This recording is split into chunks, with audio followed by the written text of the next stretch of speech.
Welcome. It is RambleCast time. Holy crap, we're starting later than planned because I rambled too much before stream. Yeah. And then other things happened. Anyway, The ramble that you get when you subscribe to the elite tier on Cody's Patreon. Oh, I should start sharing those. Anyway. No, you should not. Oh man, if you just want behind the scenes inside baseball sticky icky crap, yes, that's where you get that. Yeah, it's March 23rd and nothing happened today. Literally nothing happened. I'm just making that joke because it's been made a million times and everyone gets it.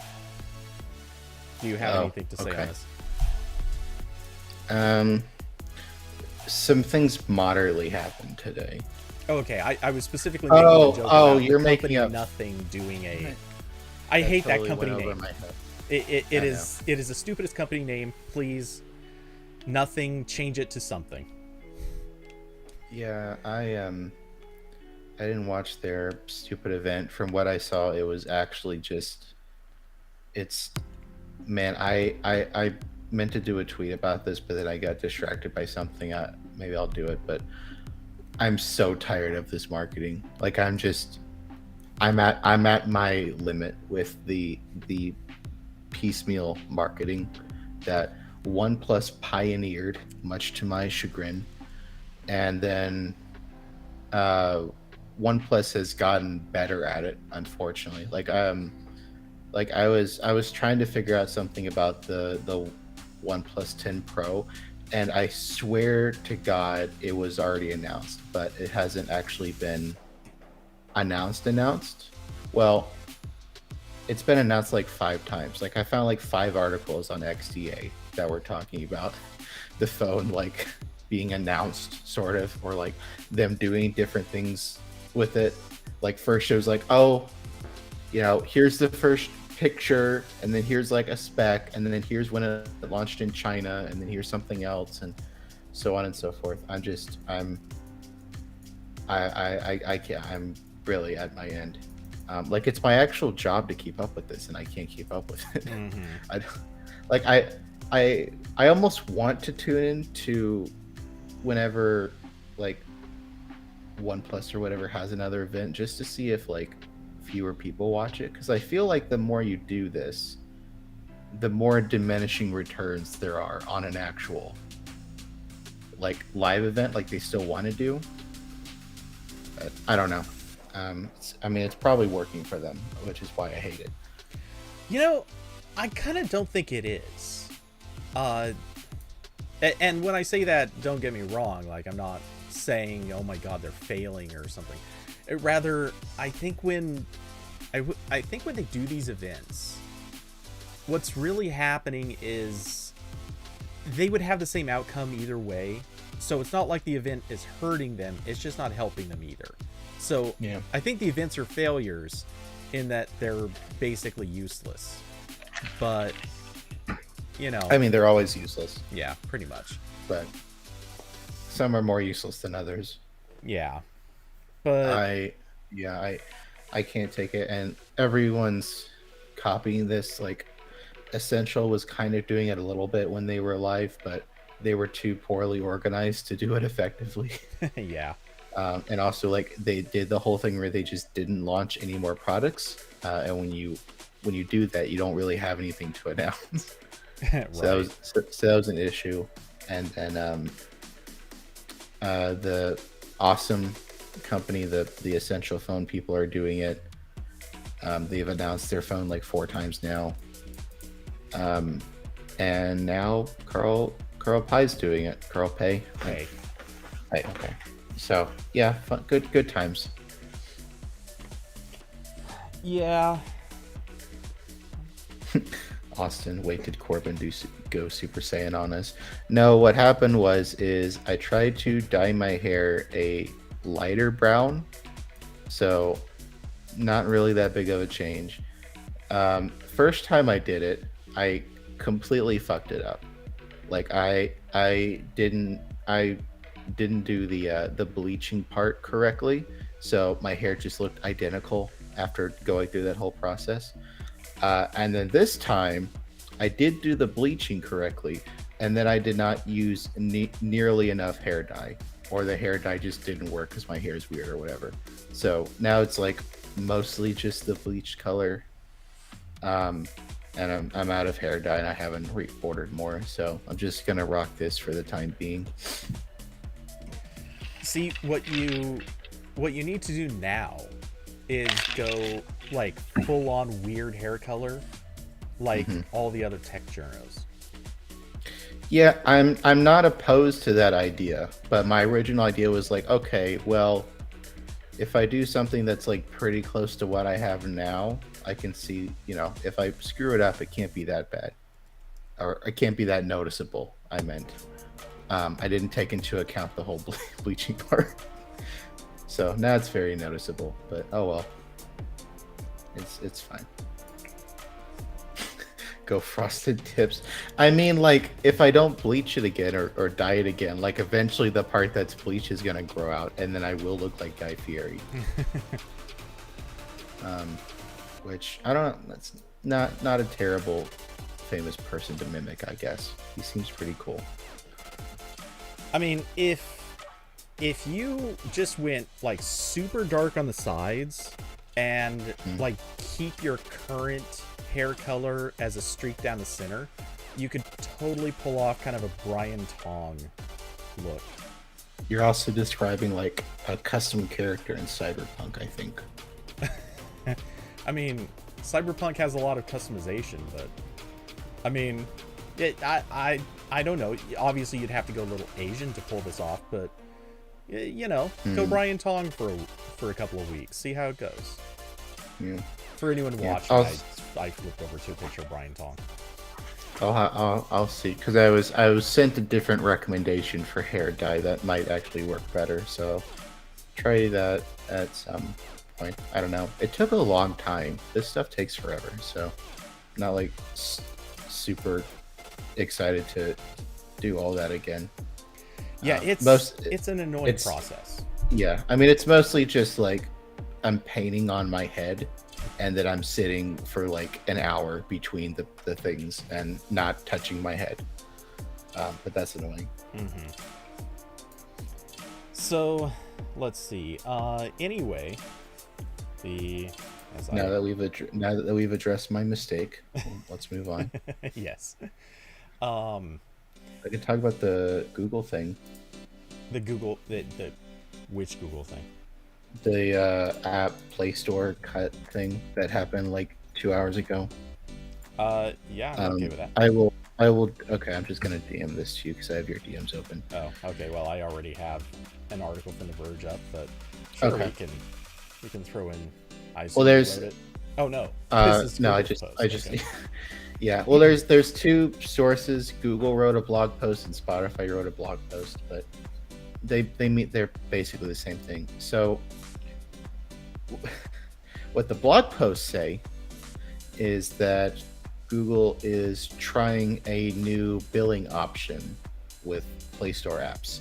So, in the before times, they really wanted you to use Play Store billing, but if you use your own billing, they didn't really care all that much. They cared, but if you were a small developer, they would slap you. If you were a big developer, then they were like, could you, switch? We aren't kicking you out, but we please, yeah. We really like it if you switch.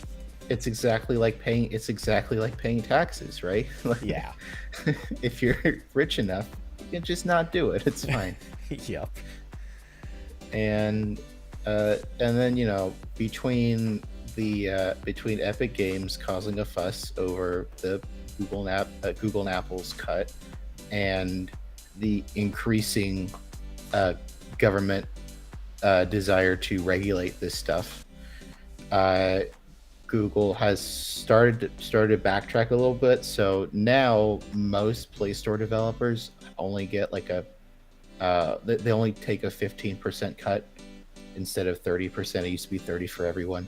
Well, 30 unless you were a big company, but So now it's mostly 15%. I think like some categories of stuff goes even lower, but I forget what those are. I think like maybe like digital books or something. But anyway, so Google's been lowering the rate slightly, but at the same time they keep setting deadlines for when like all apps need to be using play billing and not another thing. And today it seems like they're like kind of backtracking a little bit. So what they say and what I think is going on are two very different things. So what they say is going on is they're introducing a new trial program called what did they call it? It's like users choice billing or something. That's the name I weird. saw somewhere. Yeah. Okay. All right. So I actually put it. Yeah, user choice billing. So the blog post wasn't like entirely clear, but I think what this is you still have to have play billing, but you can have the option of another thing, which kind of sounds like what Apple does with logins on iOS, where if your app has a login, you have to support the Apple login. Yep. But you can also, roll your own option or use the Google single sign-on or whatever. Yeah. As long as you have Apple's thing, you're allowed to have everyone else. Or Right. you can only have Apple's thing. Or you can not have login, because screw you. Right. Yeah, and they said that their first partner for this is Spotify. So Spotify on Android will have the option to either use Play Store billing or Spotify's own billing system. So, and they say that they're like trialing this. They'll have more news for other developers later this year. What I actually think is going on here is Spotify went to Google and they said, let us keep our billing system or we're ditching the Play Store. And now we get this. I think it was some variation of that, because I checked again because I was like pretty sure I remember this, but one of the things that came out of the court documents from that Epic Games lawsuit was that Google was giving Netflix a much lower revenue rate, Yeah. reportedly or allegedly. And also Spotify was named as a company that had something like that, also Tinder. So like this has been like a behind doors thing for a while. Now it's just like, oh, now it's like a trial program with select partners. Yeah. The same So, ones like- were already. Yeah. So, even though Google called this new and Spotify called this new, it's just a continuation of Google giving a really good deal to larger developers. Because at a certain point, as Epic Games has shown, you can get big enough to the point where you can convince people to download your app from anywhere instead of the Play Store, and then you don't need Google, and then Google doesn't get your percentage. So when you're big enough, you don't like need Google as much. Like obviously it's easier for the people buying your thing if they can get your thing from where they know how to get apps, but it's not a deal breaker. Well, okay, so I think there's a little bit more to that equation, or actually something kind of dangerous to that equation. Though it's one of those things where it hurts Spotify more if they leave the Play Store. But I was thinking about this a few months, or based on, I don't actually remember when this happened, but based on a while back, there was that story that came out about Uber doing like really, really hinky stuff on iPhones. They were actually using some sort of secret API that was on iPhones in order to get device IDs, supposedly so that they could guarantee that people weren't like resetting phones in order to cheat some system or something like that. And they were clearly doing it for more manipulative, terrible purposes, but it's Uber. What do you expect?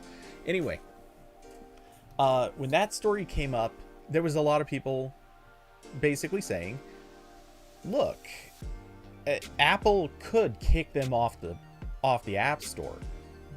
they should kick them off the App Store. If it was any other normal developer, if it was anyone whose user base is under like 50 million installs, they absolutely would kick them off the App Store, because screw them, that's how it works.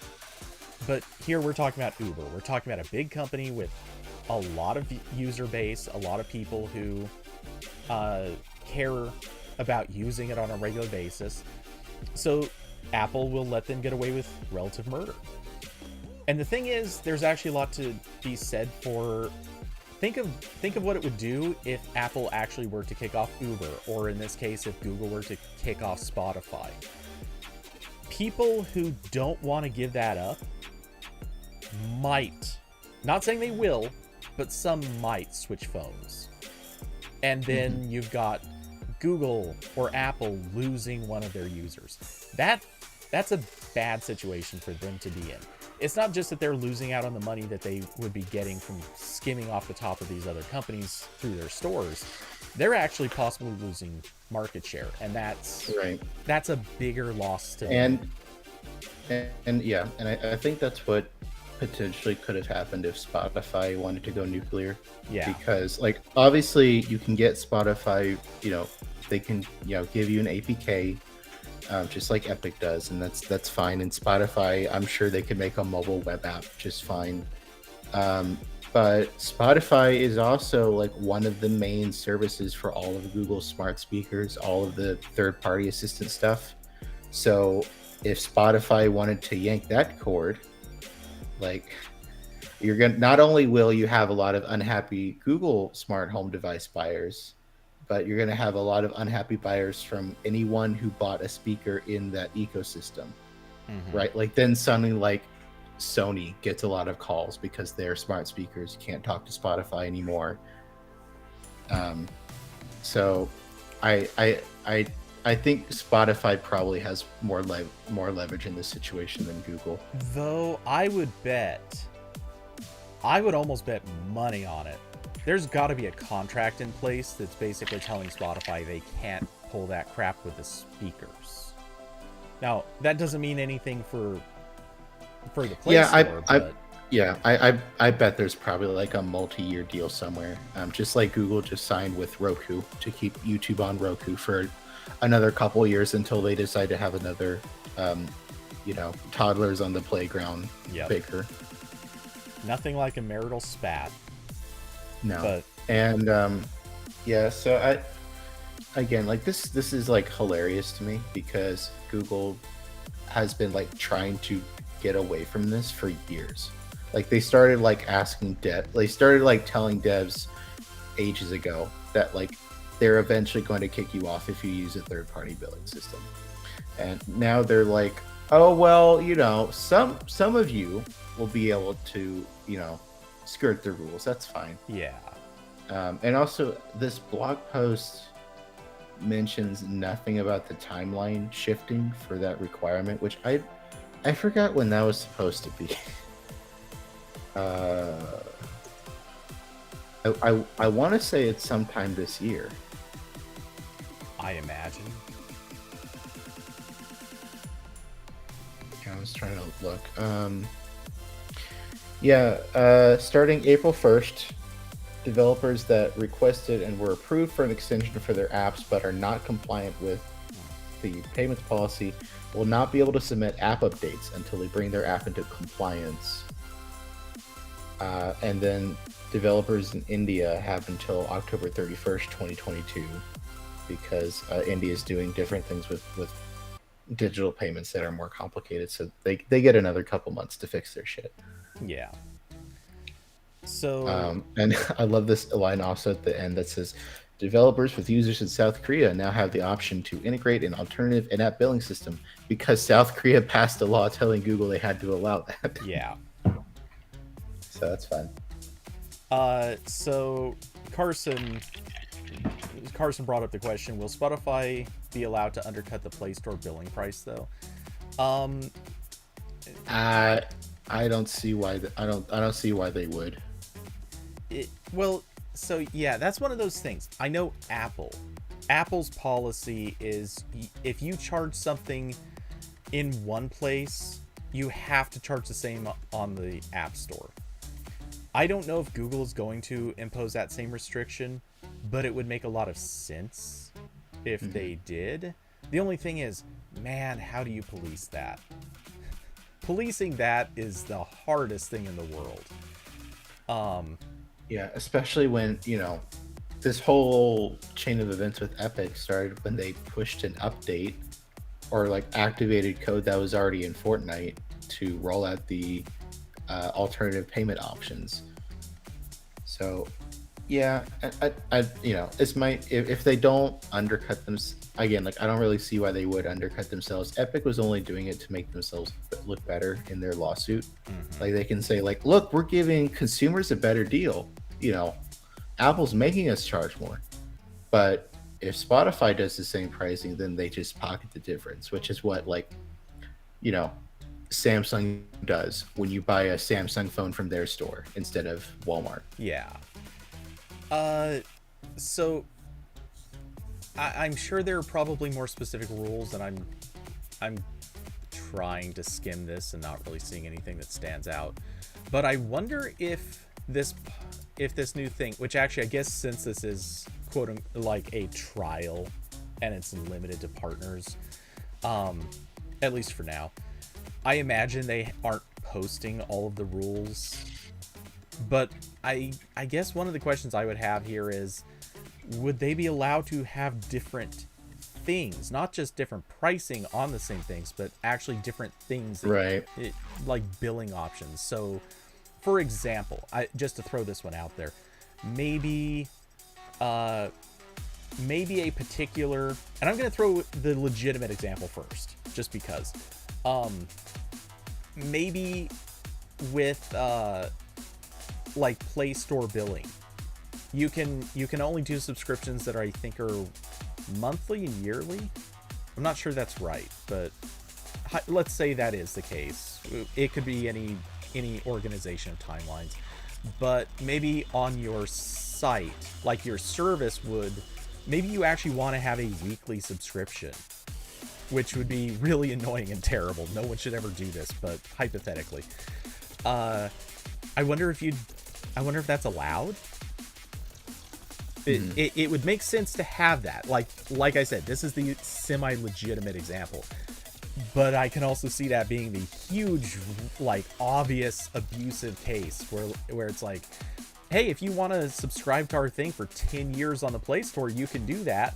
It's a huge lump sum payment, and it has to go for 10 years. Or, you can have the normal monthly or yearly subscription through us and our billing.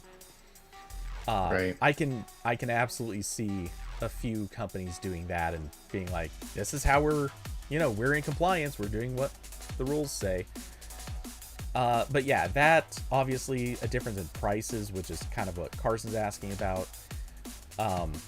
Or just, like going back to the simple version you said of different options, like Netflix, for example, they have like their normal plan, and then they have like the higher one that gives you more screens at the same time. Like maybe the better plan is only on their payment system.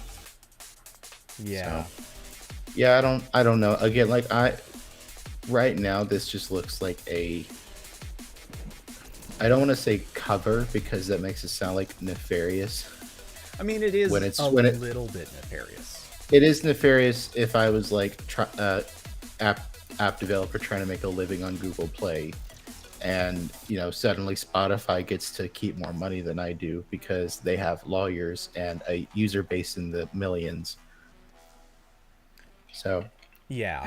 Well, and to be fair, you probably weren't going to have a super great alternative to this. Obviously, like back with a 30% cut, there's no denying that a 30% cut, anybody could undercut that if they wanted to. 15%, that gets closer to, like, do you have, can you switch to an alternative really that's less than that? There probably aren't that many. It depends actually on how much your things cost. If you're doing really tiny payments, honestly, 15% is probably not that much worse than what you can get anywhere else. Yeah. If all of your in-app purchases are like $1 or 99 cents, whatever, then the transaction fees alone are very possibly 15 cents or more. If on the other hand what you're billing is like $15 each time or $100 or whatever, oh yeah, you can beat 15% easy. Right, which is where Epic Games was, where, you know, once you get to the point where you're just selling an immense amount of content in your app like that, that percentage adds up quickly. Yeah. Much like my taxes. Can you tell? God. Can you tell I just paid my taxes and I'm not happy about it? I still have to do mine. I hate taxes so much. Yeah, you know, switching both my employment and my state in a single year, do not make taxes fun. No. Also, the kind of work or the way that you are employed, the type of employment, yeah, that makes taxes so much harder than they need to be. Yeah, and I had to call healthcare.gov because usually they put the little tax form that you have to use for taxes on the website when you log in, and that page was just empty for me. So I had to call them, and finally I'm told that my specific plan didn't require that form, so that was normal. But there was just a blank space there, so how was I supposed to know that? No kidding. So yeah, hopefully that support agent was correct in saying that. You know, well, I guess I'll find out in 6 months. If I go to jail for tax crimes, I want you to know it wasn't entirely intentional. Not entirely intentional. No. Which, yeah, there's something if I remember, I'll have to tell you about later, because I recently learned a thing. Talk about your tax crimes in private, I see. Well, fortunately not my tax crimes. It's someone else's tax crimes, actually. But okay. But it could spill over on me, which is not ideal. So I want to keep myself clean. Anyway, yeah, things that happen when new companies come into your life that you don't want anything to do with. That's how I feel about TurboTax. Yeah. Can TurboTax just cease to exist, please? They're the actual reason our tax system is so fucked up. Carson, no. Fortunately, I am completely legally good in this. It's another entity that is not legally good in all things. Cody, I'm gonna be so mad if this recording is used as evidence in court with my hair like this. I'm gonna be furious. Oh, they better play the section in its entirety where I explained what went wrong. I had a we'll just insist that they only play the audio. Okay, I'll accept. No, I don't know. I don't sound very intelligible over audio either. I don't like that either. Yeah. All right. Anyway. So yeah, so that's Google doing a thing. Yeah, it's pretty funny.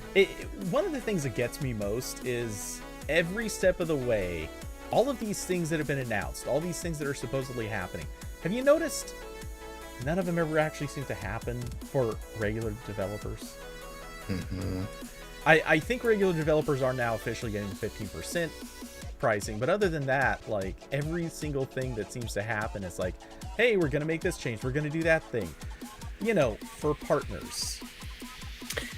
And yeah, and also there's the fun bit where I'm sure Google would like to get a firm plan in place, but a lot of governments are trying to figure out what they can tell Google to do, which I'm sure is throwing whatever they want in a loop regarding payments. But yeah, it's just the latest chapter in the story that is number of ways Google Play Store is unhelpful to app developers. Of which there are many chapters, some of which I helped write back at, Android Police, where we kept getting emails from devs saying like, "Hey, can you shit on Google for me? I can't get an answer from them." Yeah, we get so many of those still. I don't doubt it. Yeah, which is wonderful. Oh, believe me, there's a reason that I've said in the past I'd be super reluctant to ever try to make a living off of the Play Store, because man, all the stories of developers that rely on this one thing, and then their developer account just gets banned for reasons that have nothing to do with anything. It happens a little too often. Also, just the fact that the current economic system makes that almost impossible. Like, you can't do like the $1 app model anymore. You cannot eat off from that. Not unless it is a stupidly popular game. Yeah. And you can't like really do the subscription thing either, because like people are just incredibly hostile to more subscriptions, which I understand. I'm kind of one of those people to an extent. Like I pay for Hulu, and ever since I switched positions at XDA, I allowed myself to also start paying for YouTube Premium. That's it. I'm not paying for any more media subscriptions. Right. If push comes to shove, I'll stop paying for YouTube Premium, because I don't need no ads that badly. And if Hulu, if I can't do Hulu anymore, I'll just switch to something else. But I'm not doing more than one. Thankfully, now I have family members that keep paying for all those services for some reason, which is great. Now I can join the party of people who complain about how terrible of an app Paramount Plus is, which is great. Yeah, I because of AT&T, I now have HBO Max, and obviously Amazon Prime. And that's and YouTube Premium. Screw YouTube TV, which I might try to remember to tell you about this later, but somebody gave me crap. Someone at AP gave me crap about not subscribing to YouTube TV, and then admitted. Did they offer to pay for YouTube TV? I just DM'd you the name, by the way, because good. I see. Yeah, which does, after the stories that I've told this week, does this not fit? Anyway, this person admitted not subscribing to YouTube TV themselves, and basically said, yeah, crap's too expensive, but why don't you do it? And it's like, why would I? I don't even want to. But yeah, I don't even watch TV. I mean, like I have like looked at like stuff like YouTube TV a couple times, and it's just like, there are 3 things here I will sometimes watch if I pay for this. Yeah. That is way out of proportion. Yeah, and honestly, like, not that anyone should be buying DVD box sets or anything, but come on, at this point, you can buy DVD box sets with a month of YouTube TV and come off better, just straight up. It's a better experience in almost every way, except for the fact that they're DVDs and no one wants to switch discs, because that's not a good life. Yeah, I'm nearly done with my rewatch of Battlestar Galactica, which is a fantastic show. Okay, I think I made a big mistake, by the way. Oh, did you? Well, by allowing me to talk about Battlestar. A little bit. No, I thought, hey, would be kind of neat. I want to watch the Arrow. Right. And then I thought, well, I'll watch all of Arrowverse. Oh. What yeah. the fuck? Did you know Yeah, did you know how many shows are running simultaneously? I think I do. I've the only times I'm ever aware of this is sometimes Twitter will give me ads for whatever's happening on The Flash or something. And sometimes someone will post like a really funny clip of like the CGI effects that clearly were like $3 Yeah. to make. But yeah, it does seem like a lot.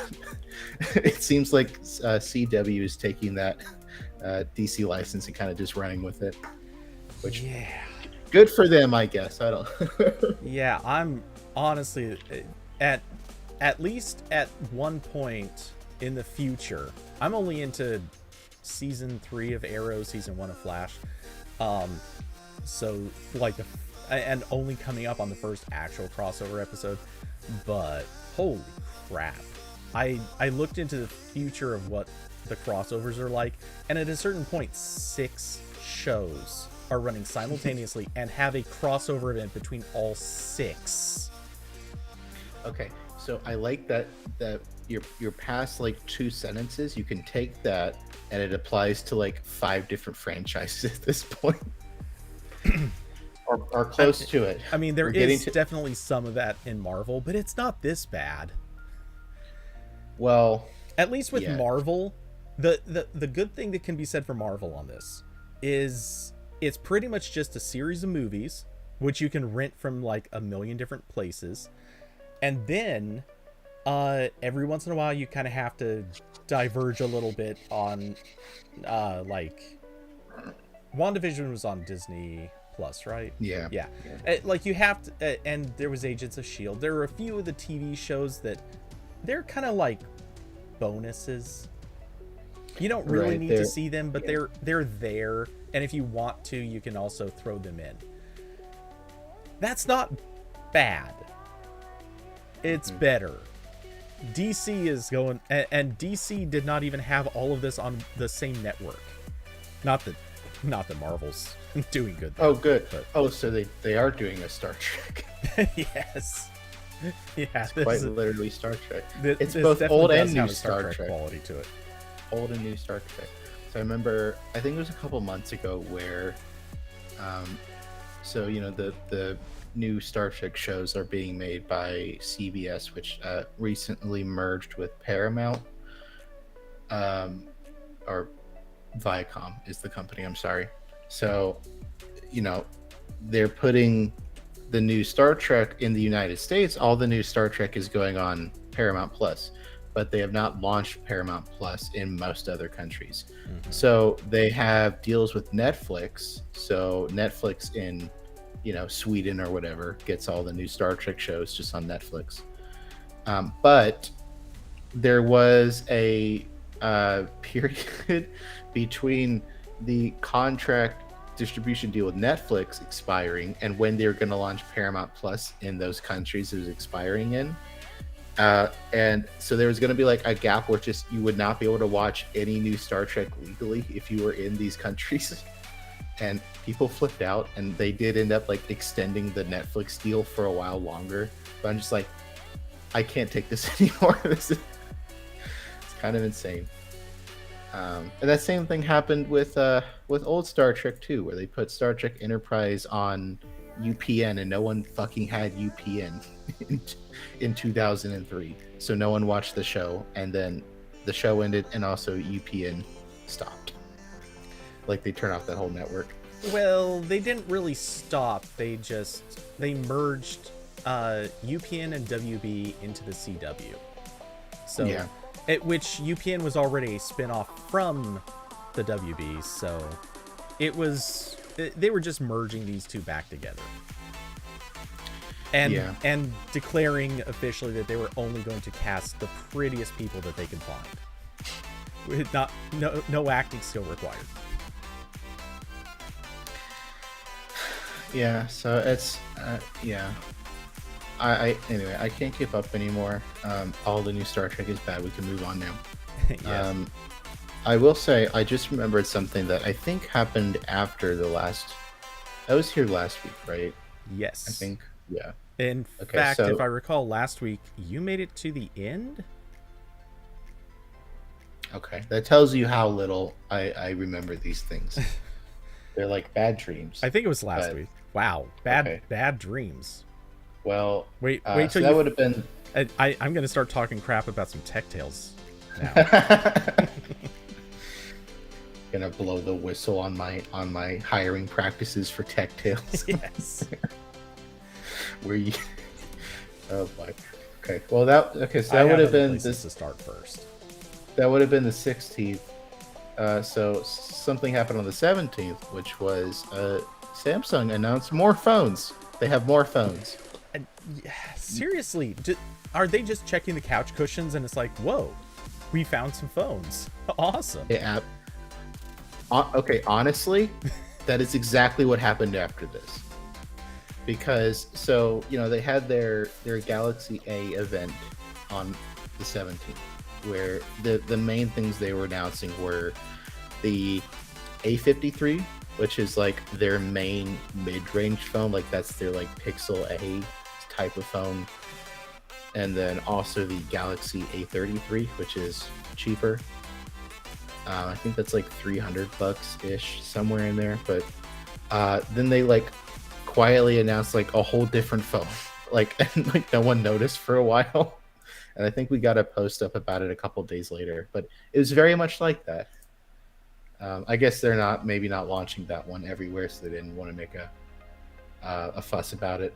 But I will put the link for my post in Ramble. Also, I see. Wait, there's did you guys not get this under embargo? Yeah, we did. Okay.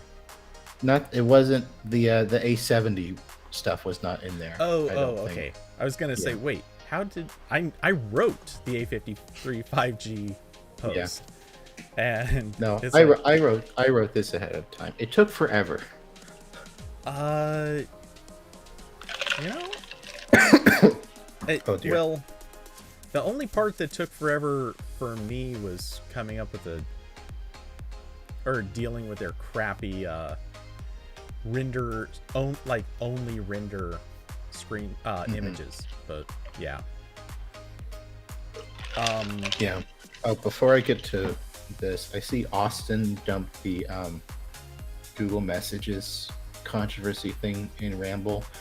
I don't think that seems overblown from what I understand.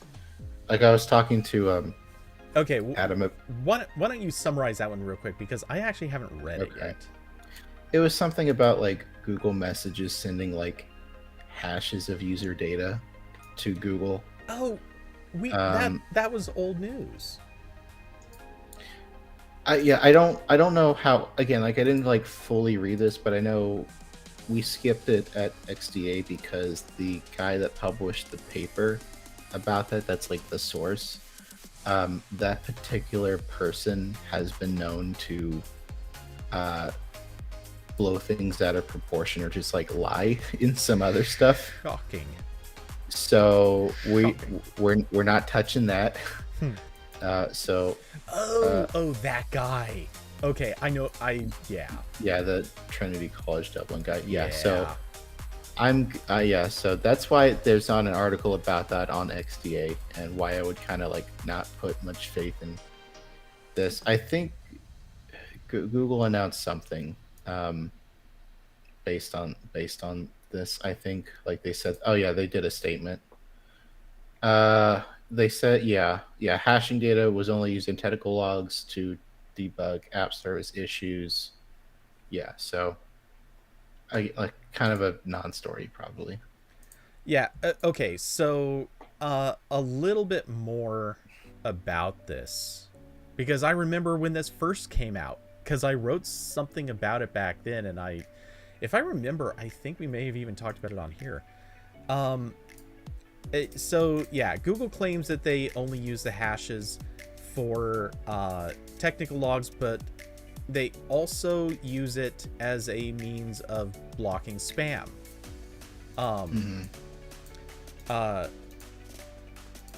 Let's see. Phone numbers that were not saved in a user's contact list are only used by, okay. But yeah, the thing is, there was a while back, Google said something about it was going to use some kind of anonymized data in order to block spam text messages and, of course, spam calls. And the anonymized data about text messages, in the statement, they said they were not going to record phone numbers. So a lot of people basically turn around and it's like, well, okay, how are you doing this? And well, I think they said they weren't going to record phone numbers or the text messages themselves. And yeah, so everyone's like, how are you going to do this if you're not recording literally anything? And the thing that I predicted this, and a bunch of other people obviously figured this out too, is they're just hashing the text message, recording that in a database and saying, okay, people said this is spam. A lot of people said this was spam. All right, from here on out, if anyone receives a text message that matches this hash, let's just flag it as spam.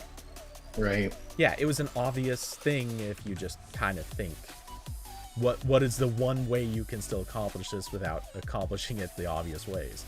And I remember, yeah, I did write a post about this. I remember because somebody got super mad at me in the comments when I said it honestly wouldn't be that hard for Google to reverse the hashes to figure out what the text messages are.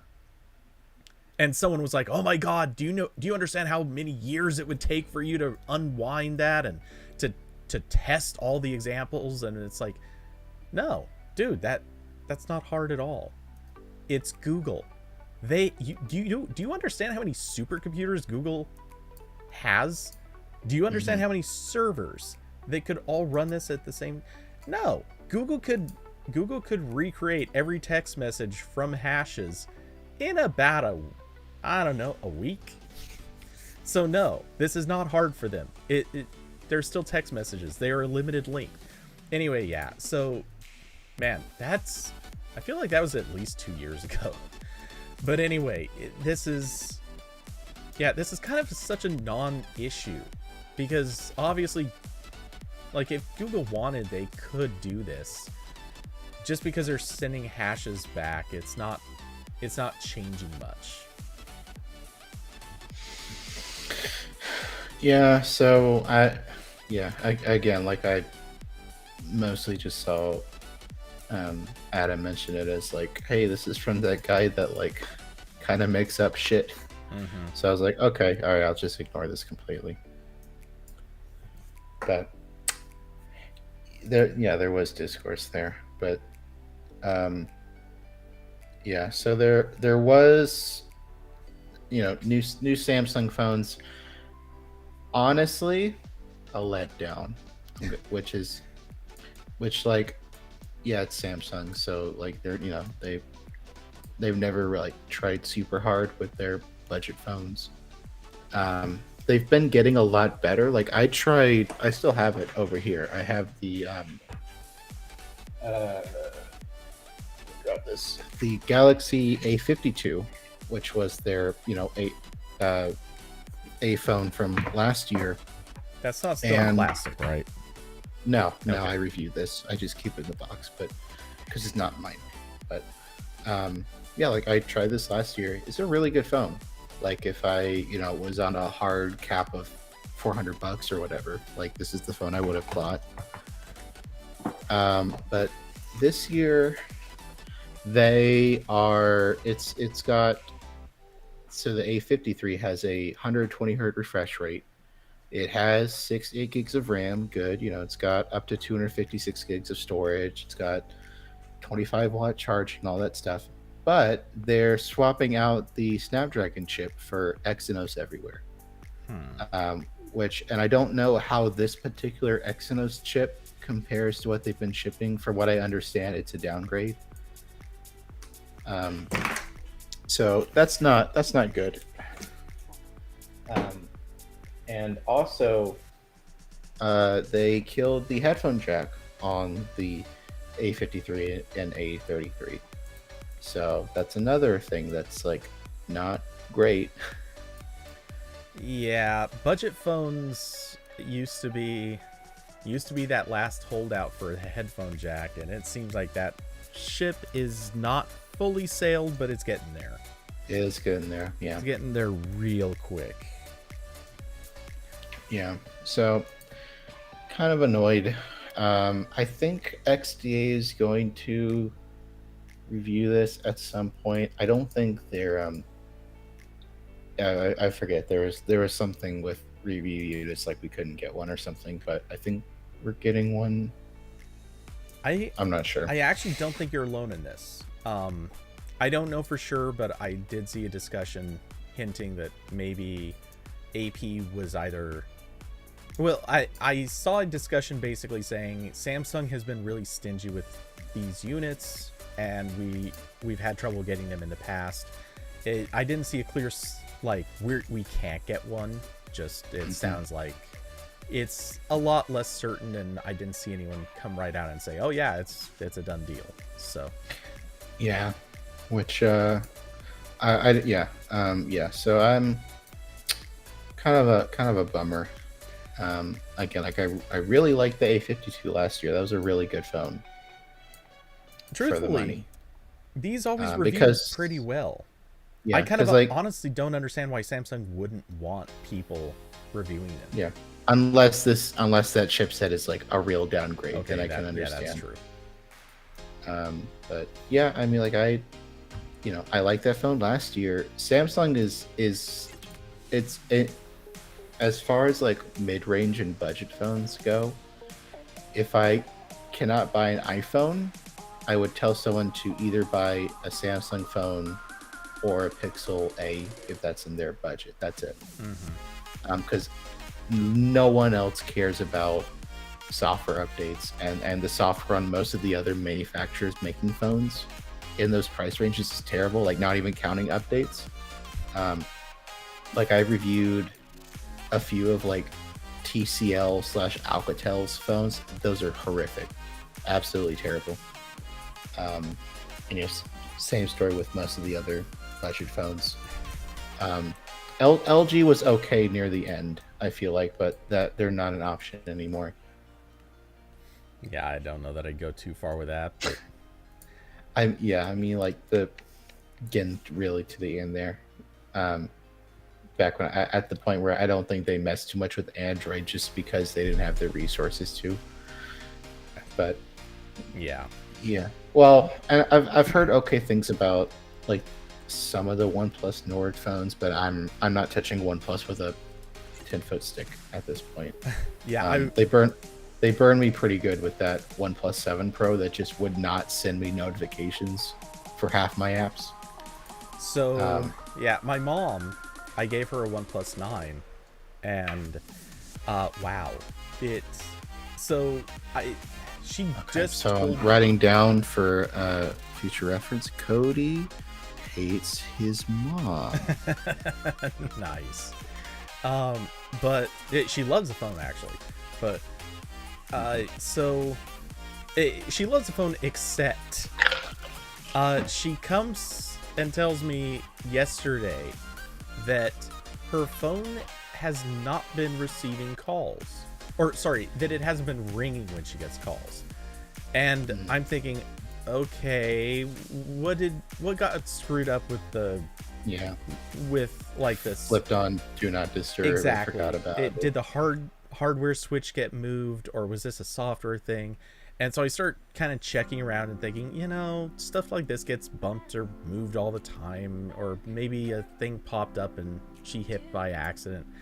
And I'm checking around more stuff, and then she tells me, so I tried calling it from my phone, and it immediately goes to voicemail. No ring on her phone, it just instantly goes to voicemail. I was like, huh, okay, so your phone is making noise. That's not the problem here.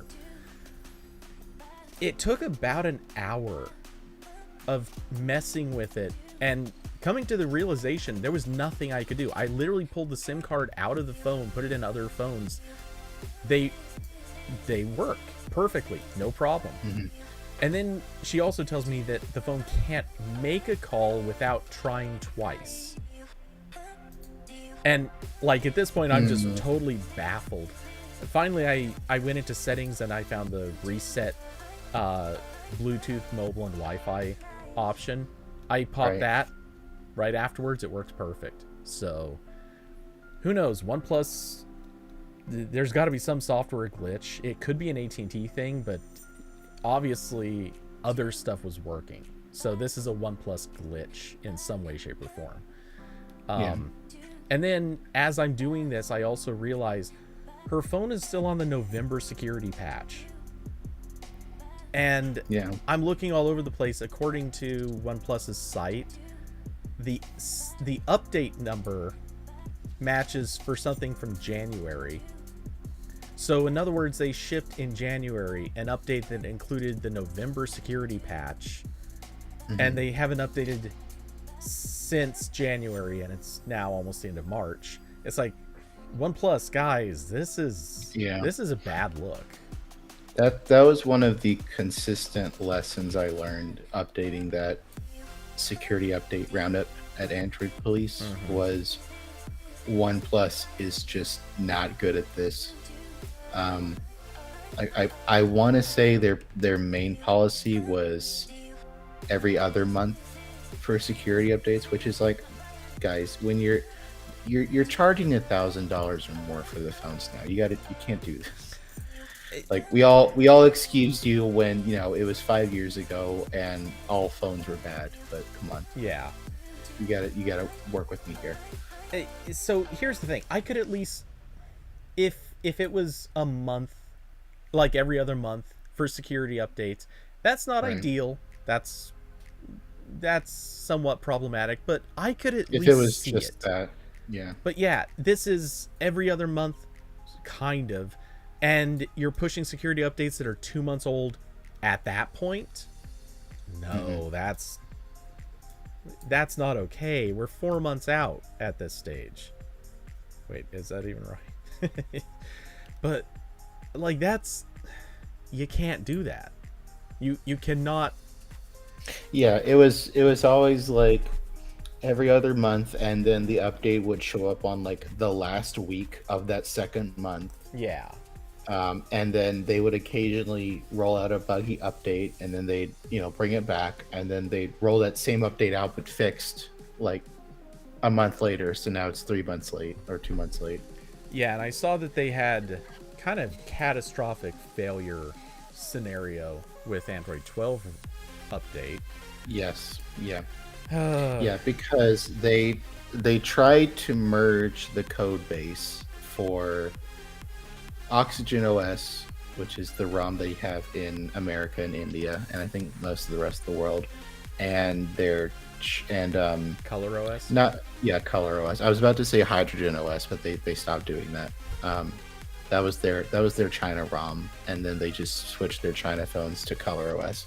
So they tried doing that, and it seemed like they not only was that buggy as all hell, but they ended up keeping. It seemed like it was more Color OS than Oxygen OS. Like some Oxygen OS features got dropped, and there was like some weird, the usual like Chinese ROM stuff where they fuck with the battery optimization way too much. Although OnePlus has been doing that for years, as evidenced by my experience, but I guess they made it worse. Yeah, but everybody does. I'm not saying that as a defensive thing. Yeah, like not. I think OnePlus, at least out of devices sold in the U.S., I think they're the worst. I know, like, once you get to like, again, like countries that like China, where they don't have the Google Play Store and they don't need to pass Google certification tests, like it's free roaming there. Yeah, they go crazy. But yeah, they're just not a good experience.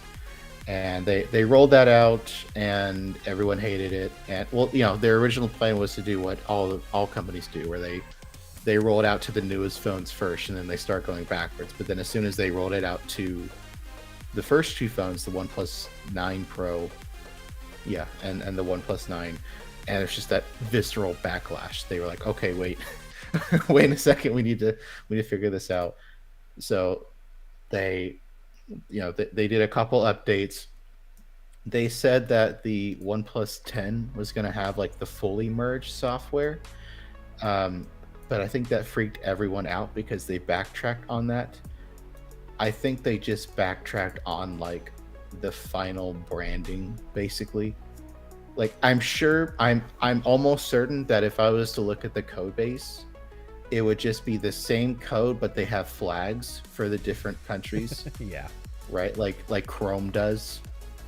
Right? Like they toggle on the flag that says like just go ape wild on your performance optimization. They leave that off for America sometimes. Yeah.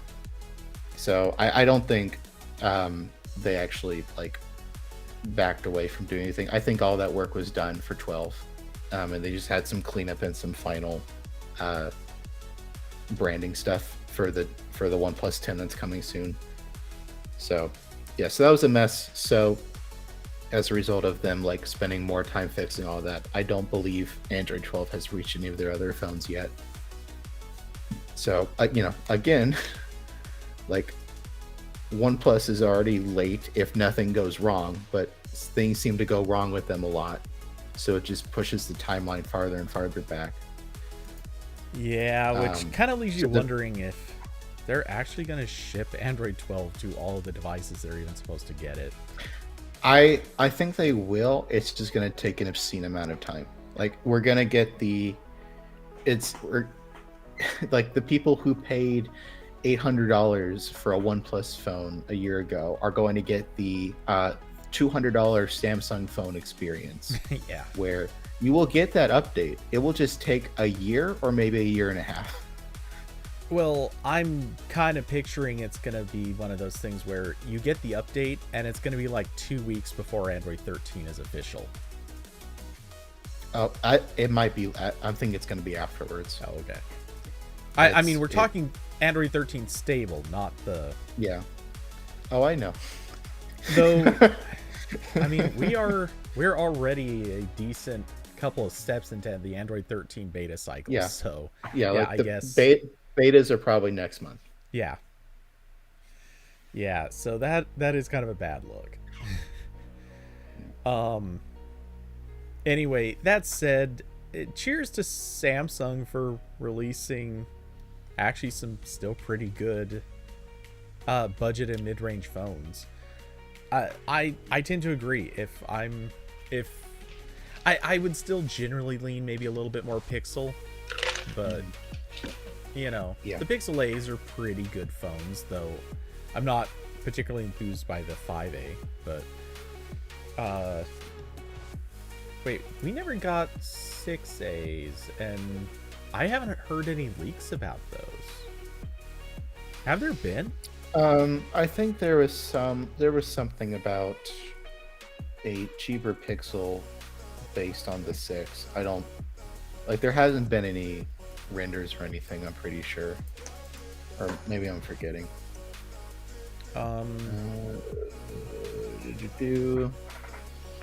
Okay, well, let's see. CNET has a roundup post, kind of, and auto-playing videos, which I needed to close.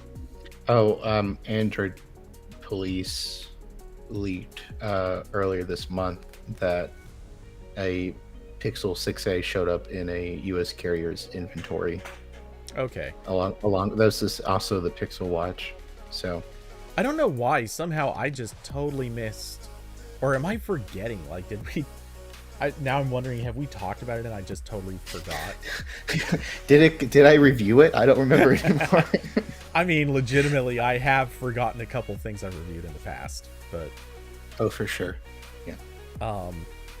And like every writer, little thing for anyone who ever reads our stuff. Fun fact: chances are we have forgotten almost every article we've written about a week after we write it, if it even takes that long. It might be hours. Yeah, I'm forgetting this conversation as we speak. I already did. Who are you? What am I doing? What's my name? Damn it, help me. Oh, Cody's got dementia. I mean, it's a probability. Oh, it's turning dark. The Just a darkness. bit. I can't see. No, anyway. So, okay, they're gonna be Pixel 6s. Alright, good. So, enough of that. But yeah. At this point, if it's budget or mid-range, I'm going Samsung or Google. I wouldn't want to touch anybody else right now. Yeah. Or, iPhone. They're still, unfortunately, the best option by far. Yeah. Well, I disagree with that. My aunt has been using iPhone SEs, and the first generation she got pretty frustrated with. The second generation was better, but not by enough. But like, she's actually really, really irritated with the battery life. And some of that comes down to how she uses it. So I kind of get that, but yeah, I hear a lot of complaints about the iPhone SE. I don't think I would actually recommend that to as many people as would suggest it. Not to say I wouldn't recommend it to some people. There are definitely some people I would tell get that phone. But yeah, if you care about good battery life and you're just kind of the person who doesn't want to plug in their phone, but they still want to use their phone a decent amount during the day, that is not the one to get. Yeah, I've still got my OG SE here. So do I. That is purely for checking websites, how broken my web apps are in mobile Safari. That's what it does. Yeah, that makes sense. Yeah, and whenever this stops getting updates, I guess I'll buy whatever new. Like, I kind of want to get one of the new SEs just because it's again, I'm a small phone person, but Apple hasn't given me a reason to buy that yet because they keep updating this, so haven't quite done that yet. Yeah, you're gonna be riding that old SE forever, I think. Yeah. Like Carson say, which blog do I write for? I mean, some of the people that do freelancing, that is a legitimate question. Yeah, no kidding. Because some of those people, they shop around for who's going to publish their thing for a while. Hey, technically that was also a thing for Australian writers. For what company was it? I want to say Kotaku, but that's probably wrong. Anyway, whoever it was, their US side. Yes. This was Kotaku. Yeah. The Kotaku writers went on strike, and then the publisher of Kotaku US was just reposting articles from the Australian Kotaku, which is owned by a completely different company. It was not under a strike, but they have a licensing deal, so they were already, occasionally using each other's posts. Yeah, and the writers on the Australian side had no idea this was going to happen. Yeah. They were unintentionally scapping. Yes. Which I've heard a couple of different stories about. Apparently, the people on this side were mad at them, and then the Australian writers were like, whoa, we honestly had no idea until you were yelling at us, and we woke up and found that our Twitter, like, we were getting hazed on Twitter. Right. And, yeah. I mean, that's exactly how I think that would play out. Like, if I was, like, striking so I could eat. Yeah. And I went to my website and said, wait, someone's writing again? Who's doing that? I'm starting to think that all internet news writers should just collectively get together and do a strike. It's okay. Now this is the part that's going to be used in the court. Yes. Well, wait. Technically, I don't think I'm breaking any rules saying this. Not that someone won't try to sue me for it, because God knows there's enough litigious a-holes in this industry. But Now that's the part that's going to get used in a deposition. She's going to keep progressively making this worse. Probably. All right, quick, use a racial slur. This will be the new part. No, actually, what I should be doing right now is playing some Taylor Swift music, and that way it can't be used in court because that's right. Copyright. That's how things work, right? Yeah. If you have a video with Taylor Swift music in it, a representative from YouTube will come in and take the cassette tape out of the player and just break it on their knees and then walk out. That's what happens. I've watched enough episodes of Law shows. I know that's what happens. It is precisely what happens. Well, hey, I mean, we were joking earlier. Where was it? Carson joked that the courtroom can't show this stream without a proper 4K TV. I mean, hey, that defense worked in the Rittenhouse case. I'm just saying, if you can get video thrown out because it's not playing on the right resolution, or well, another thing, I'm not going to say what, because if I ever need this video taken out, I'm totally using it as a method to have it done. But yeah, if a video isn't shown in its true original form, obviously it is altered, and who knows how altered it is. God, legal system sucks. Yeah. But anyway. So, yeah. If you want, we can talk about the Steam thing, and then I will take off because I have pressing matters. They're slightly pressing, not pressing enough where I can't just complain on the stream for a little while, but not complain all night necessarily. Yeah. Which actually I'm going to throw in, I'm not going to go super long either, because over the last 3 or 4 days I don't think I've gotten over 5 hours of sleep in a particular night. And I'm right now running on 3.5 from my last sleep. So yeah, I don't see myself going the long distance either. Also, I want to be. You say that, and then tomorrow I'm gonna be scrolling through my YouTube subscriptions. And I'm gonna see your videos 6 hours 30 minutes. Okay, cool. What do you mean? I'll still be going. Yeah, it's still gonna say live. It's practice for Techathon. Yeah. Or Cody switched it to the "We'll be back soon" title card, and then just died. Some part of me thinks that could actually happen. That has to have happened. I haven't heard about it, but it does feel like that has to either have happened or will happen. I know there are streamers who've fallen asleep on stream. Oh yeah, that happens. Well, that's an actual some people do that for a living, the sleep. Which I'm in the wrong industry. I didn't know that was an option when I was 16 and trying to figure out what to do. Well, I'm trying to think of the politically appropriate way to say this, because I'll just say former hot tub streamers.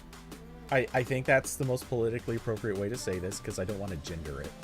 But yeah, honestly, I could imagine former hot tub streamers being want to watch me sleep? We can do that. And they literally just put on some pajamas, obviously very revealing pajamas that are tight enough to guarantee no slippage, and then just crawl in bed, go to sleep, and wake up and be $150,000 richer. That's the component I'm missing, is that I'm not hot. So I'd have to work on that first, and then maybe I can get paid to sleep. I mean, you've done the hair, you're 20% way there now. That's right. All you need now is headphones with cat ears, and that's true. I'm a couple weeks of hair growth away from the Guy Fieri cosplay. So there is that. Indeed. Okay, and really quick, just to say it, also tomorrow I'm going to go get my COVID booster This will be my shot number 3. I don't like counting the number of boosters. I like counting the number of shots. It's shot number 3. Yes, that's too confusing. Yeah. So I'm getting that. Plus, I think I'm also gonna get the flu shot. So the odds are I will be anti-functional come Friday. And I figure if I do that while also being dead tired tomorrow, it's gonna go bad. But so yeah, I don't plan on going super late today. Yeah, I think I got. When did I get mine? I think that was like.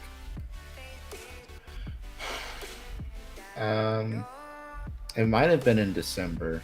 That's when I was. Remember, I got. Mine. Yeah, because I got mine. It was kind of annoying to schedule because I was trying to get it before I drove to Georgia for see family, and not because like I needed it like before that, but just because like I didn't want to do it afterwards. I want to get this over with.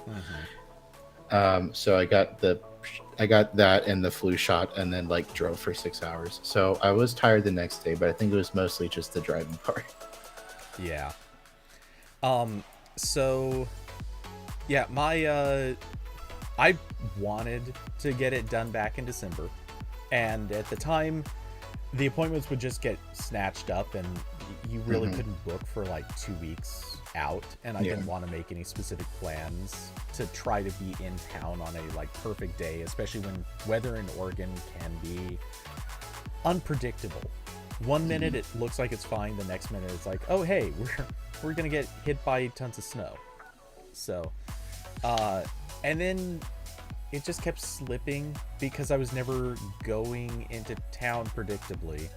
By the way, for reference, I live like a half hour away from anything that matters. So yeah, this is one of those things. It's tricky to schedule. Anyway, I have other reasons I have to go into town this week, and it was either yesterday and I didn't get an appointment booked for the COVID shot, so it turned into, screw it, let's do it Thursday. So I'm now booked. I'm going in Thursday. I'm getting my shot. Nice. Anyway, so yeah, I'm not looking forward to the potential side effects, though. If it's anything like last time, I'm not opposed to it. Last time, I spent about 2/3 of the day very tired, and I had some definite body ache, like just the general body ache thing going on. All the joints hurting. That's it.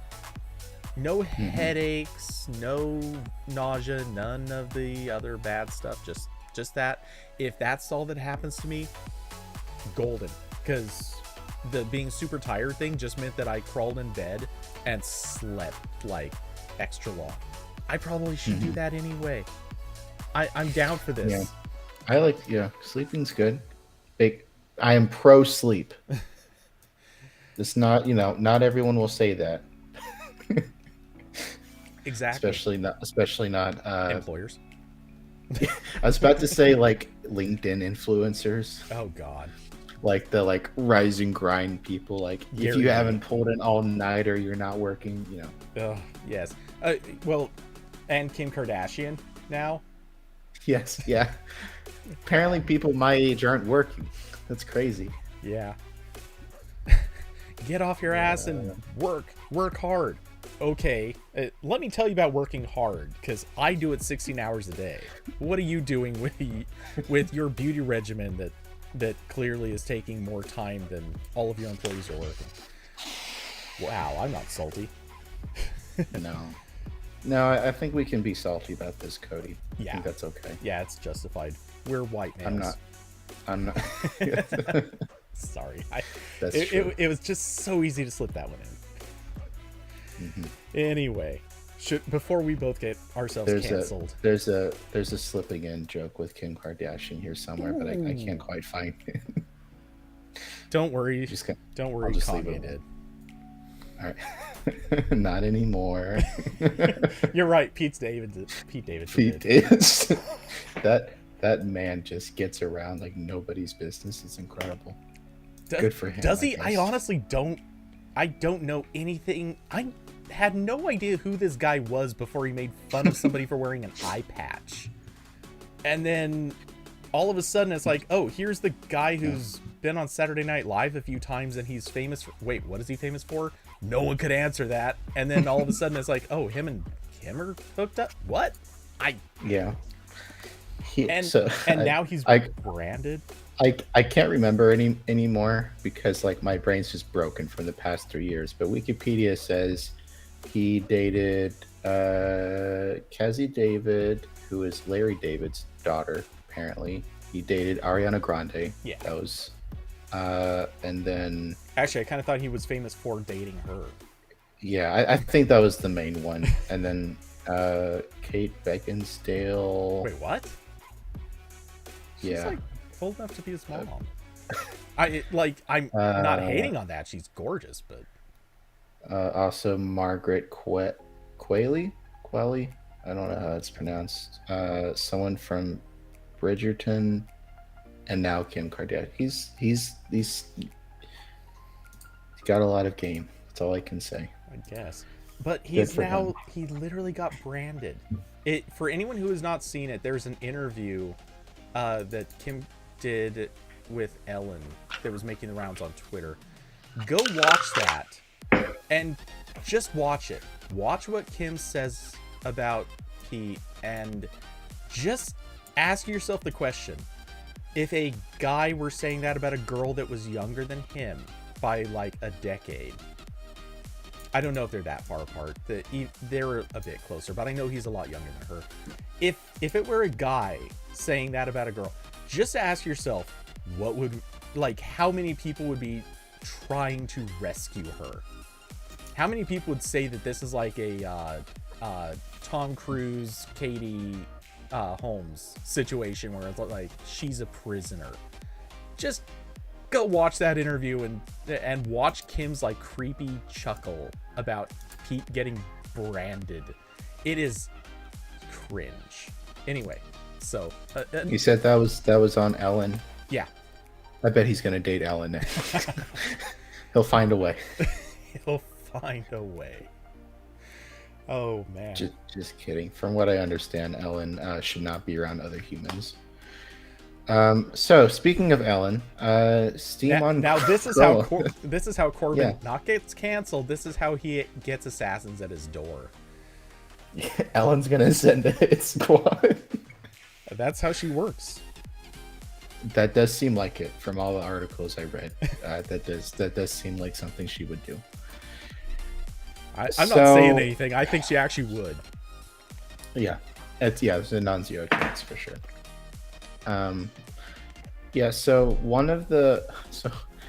this train of events was kind of funny.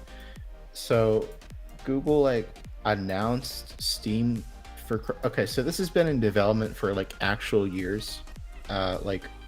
David did a piece about this at Android Police 3 or 4 years ago, something like that. This has been in the works for a while, and then Google just slipped it into their I think it was some presentation they were doing for Google Play Games. It was during all the PC stuff. They just slipped in. They're like, oh yeah, Steam on Chrome OS is official. You can download it today. It did not show up for download that day, and also they said nothing else about it. So then they announced it for real yesterday. Actually, for real this time, you can go download it. It is a alpha build. You need to use you need to be in Chrome OS Dev to use it, and you have to type some terminal commands to run it. So as far as ease of use, it's actually more difficult than just installing Steam in the Linux environment, which that's all this is. It's Steam running in the Linux container that Google made already. So even though this technically is almost nothing new, most of the work that already allowed Steam to function on the Linux for Chrome OS was for this. So all the GPU stuff they've been putting in the Linux container on Chrome OS was partially for this. So, but when it's done, Steam will just be a thing you can like click through a couple checkboxes to install, like the Linux container itself, instead of installing Linux first and then like figuring out how to download Steam on Linux, which is not as straightforward as it probably should be, and then installing your games. But yeah, like they listed a couple games that work. They said like I know 9 to 5 Google did a video. They mentioned that like Portal 2 runs great, which I sure hope it does, man. I played that game on a MacBook Pro that was like from like a decade ago. So I kind of hope that works if you have like a Core i7 Chromebook. Yeah. They said Team Fortress 2 works, Stardew Valley, Civilization 5. Like these are like mostly like couple years old games. Well, and from a couple newer to much older. Yeah. I don't think there's anything that's like new unless it's kind of basically indie. Yeah.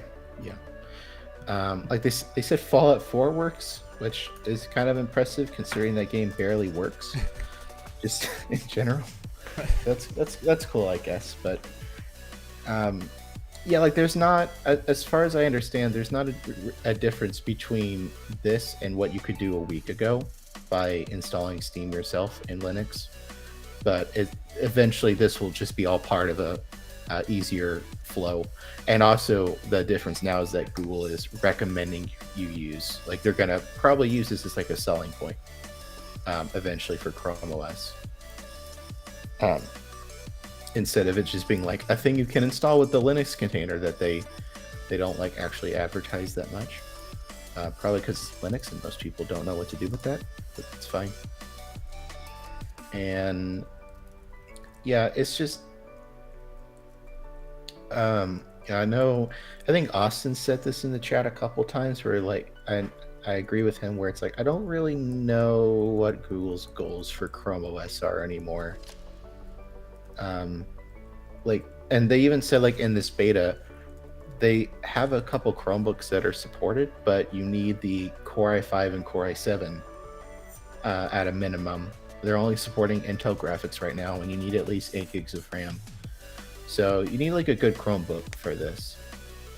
Yeah. And a lot of these games, like the number of like layers here is starting to get intense because Steam is running on basically a Linux VM. It's not like a VM, but it's like you have a whole nother kernel running on top of Chrome OS. So there's like a layer there that's going to degrade some performance, not a lot because they've optimized it to an incredible extent, but it's still a layer. And then you have Steam running on top of that, which has its own APIs and stuff that needs to be running in the background all the time.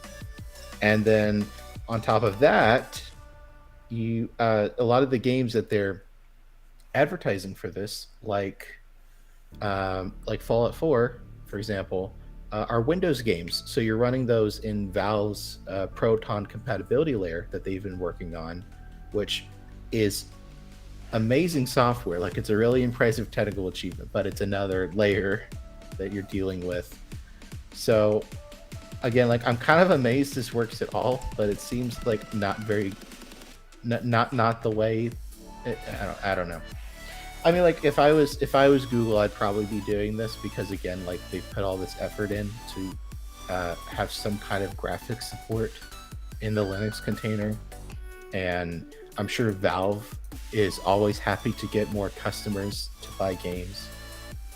But it's very janky.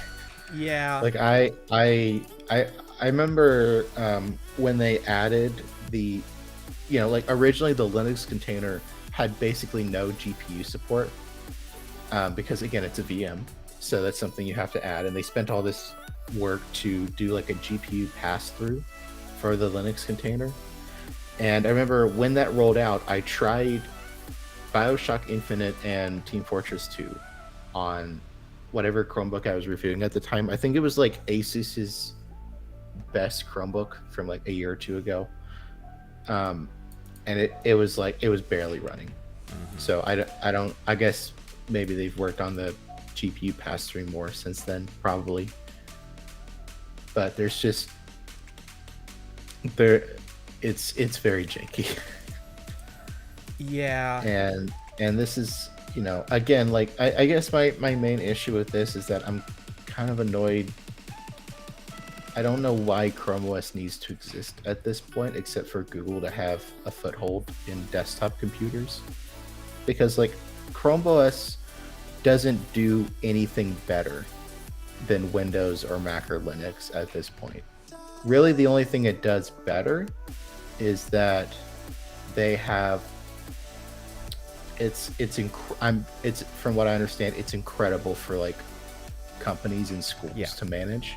Like the Google admin stuff is apparently top notch. I'm obviously not an IT manager, so I've never used that. But from what I understand, that's like why Google is selling so many of these, because they're cheap and they're very easy to manage. Yeah.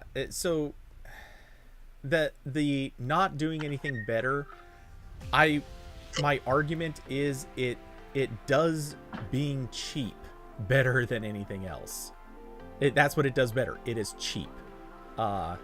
And strictly speaking, I think it is very easily deployable, purely because the part of deployment that they care about is purely web-based. So of course it is a really easy thing to manage, because basically all you're doing is rolling out some configuration settings and letting the OS just do what it does normally. So you basically just roll out some security settings, and that's it. Obviously, it is more involved than that, but not by a lot. Yes, like I can understand why schools love it. I can understand why, you know, large companies that need to deploy thousands of computers love this. By extension of that, I can see why a lot of like younger people are you know, like this, because they're used to it from whatever school or, you know, wherever they're using them from. You know, when I was in school, I had a Chromebook. That was one of my first modern computers, like a computer that wasn't like, you know, someone in the family had it and was done with it, and I got it afterwards. But it's just like you know, they're not simple anymore, because there's now they're on the technical level of like a smartphone. Like they have an app store, you get Android apps from them, and then there's the web stuff on top of that. They're not really like overly fast compared to PCs anymore, because now you have probably at least a Android VM running all the time, and that's on top of Chrome being more and more RAM heavy, because web apps are increasingly more complicated, and they're not like easily, you know, like one of the original selling points for Chromebooks was like, did you mess something up? All right, click a button and that's it. You have a fresh new computer, all your stuff comes back. But you can't do that anymore, because a lot of web apps store stuff offline, and every Android app stores stuff on your device. And if you have Linux stuff, that's an issue. So like that's not a selling point anymore.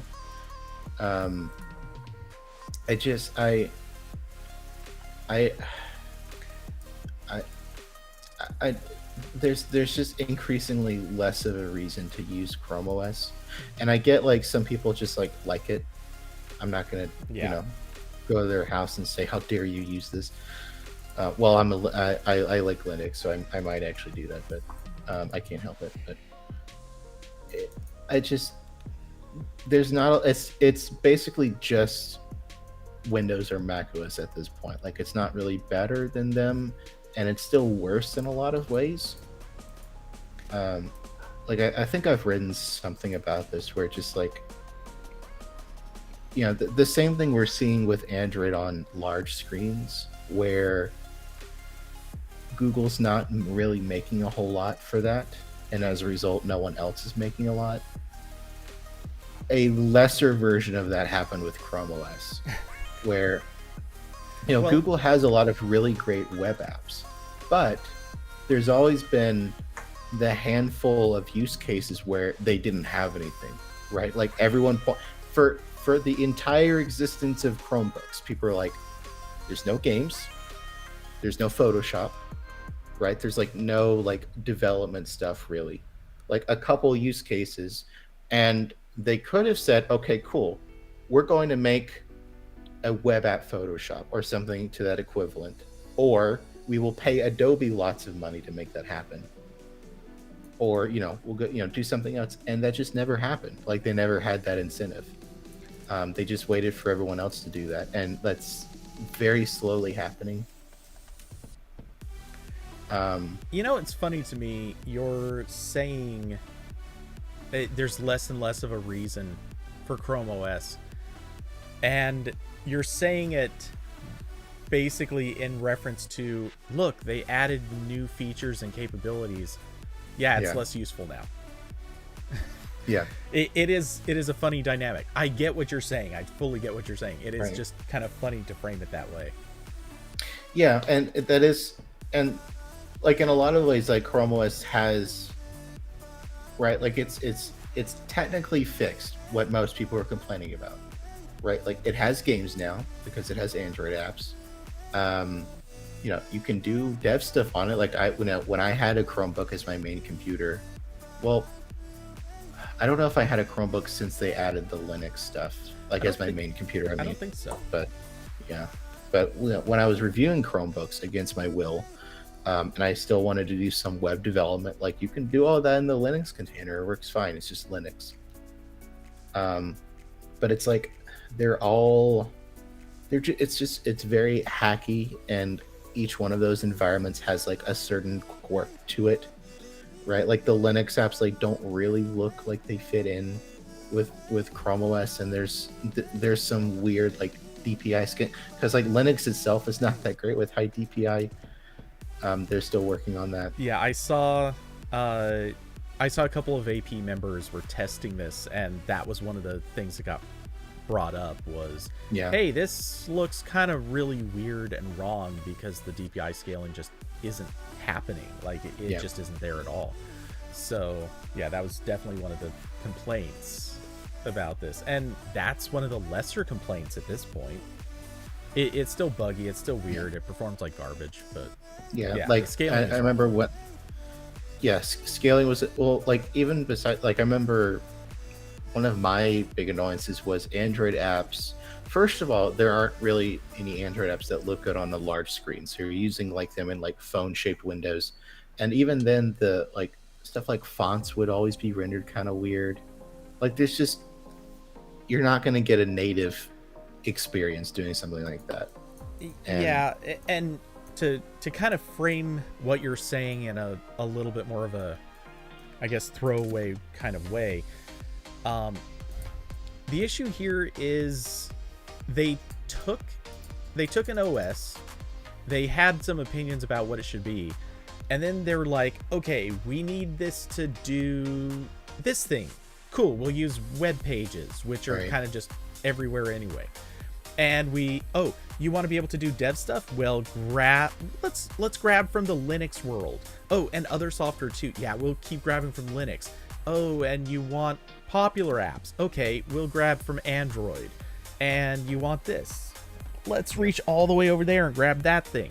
Like, that is not a good experience. No one's happy with that. Like, yeah, it's like, again, like I get why they're doing it, because like you said, people requested this stuff. Like, they liked Chrome OS for the most part, but they just wanted like that one more thing.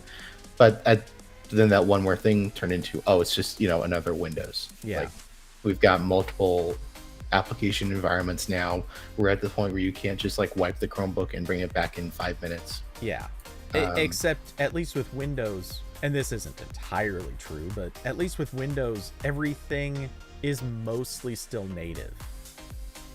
I mean, there's some stretch to that statement, but if you're running it on Windows, chances are the thing was actually built to run on Windows. There's a chance it was built in Java, or it was built in some cross-compile situation, or maybe it's like a PWA web app situation. Obviously, those exist, but for the most part, if you're running it on Windows, it was probably built to run on Windows. Same with any software on a Mac. Same with software on even like Android and iOS. Like or same with every website in Chrome. Yeah. Right. Like that's the thing they had to test it with. Yeah. Unless you're Microsoft, then it's hit and miss. But yeah, you made sure of these things. But with Chrome OS, it's like, hey, we're going to run Android apps where the developers probably never really intended or cared that this would run on a laptop. And we're going to run Linux apps where the Linux APIs, we support them, just not very well. And we're going to, and it's all running from a container anyway, so it's possibly glitchy and buggy there. And even PWA's Chrome apps, some of the stuff that they're just supposed to have may not necessarily work on Chrome OS because a lot of those things were developed with major desktop OSs in mind, Mac OS and Windows, and not all of it's supposed to play nice on Chrome OS. So yeah, it just, like, the piecemeal experience, I don't think anybody wants that. Not to say there aren't people willing to use it and perfectly happy with it, there obviously are, but I mean, why should anybody want to use that? Yeah, and like I'm not gonna sit here and pretend that like normal people are cross-shopping Chrome OS and desktop Linux, but yeah, like I guess again, like I just don't really understand what the end goal is here. If Google wants Chrome OS to just be like a Windows, and then like make it a Windows, like put in an actual file system, and high with that one, and yeah, like actual file system, actual like app structure, or revamped VMs where they're all kind of on the same level, like Android where like you can make an app in Kotlin or some other entirely different framework and they're all like operating on the same level, and let people change what browser they want to use, like completely disconnect all this stuff. But they're not doing that, so it's like now it's just in this weird state where it's like almost like feature comparable to Windows. Like obviously a lot of people, they can get all the work they need to get done in Chrome OS, but there are still areas that are still not fully functional because they won't go that extra last step. So it's just in this like purgatory state of like it's not good, and it's also like doesn't have everything. Whereas Windows is bad, but it has everything, right? Like that's why I just bought a Windows computer, because I need Photoshop. And there's no way to get that done on anything except Windows or Mac. I just had the funniest train of thought. For a second, it's running through my head because you said, let people change the browser. And it's like, it's kind of true. Google, being the company of choice, supposedly, is the only one that doesn't let you change your desktop browser. And then it's like, wait a second. When you start thinking about it, the only you start comparing the different ones. Microsoft is like downright forcing people back onto Edge by virtue of their kind of hinky behavior. The only company that is actually being good about letting you change your desktop browser is Apple. The company that won't let you change your desktop or your mobile browser. That concept alone is so wacky times. Yeah. What the hell? This world is so backwards. We don't even live in one timeline. I'm convinced. We're not in the darkest timeline. We're bouncing timelines. Like everything comes from different timelines. But yeah. Okay, so I mean, Chrome OS bashing aside, because, well, or maybe just a different frame of Chrome OS bashing. Hmm. Do you see this being that much of a thing? Now, don't get me wrong. I'm sure there are people out there who are going to, they're definitely going to want to use Steam on their Chromebooks, mostly because they have Chromebooks. And therefore, at some point, someone says, this is what I have, and I want to play a game, so I'm going to play a game on here. I don't Right. deny that for a second.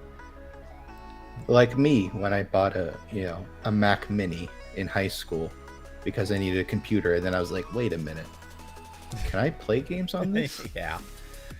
And the answer was yes after I installed Windows 7 in Boot Camp. Oh, okay. I thought the answer was going to be yes, Minecraft. I did play Minecraft. Yeah, that's good. But Love me some Minecraft. yeah, so I look at this and I can't help but ask the question, how many people, one, this is kind of a twofer question. One, how many people are actually going to look at this and say, I want a game, I want to do it on a Chromebook. Now, that already is just a funny concept, but we'll hover on that for a second. And I guess the second one was, how many people are going to now look at Chromebooks and say, I'm going to buy this for the specs because I want to be able to game on it? I think the latter camp has existed for a long time. Wow, that's sad, but okay.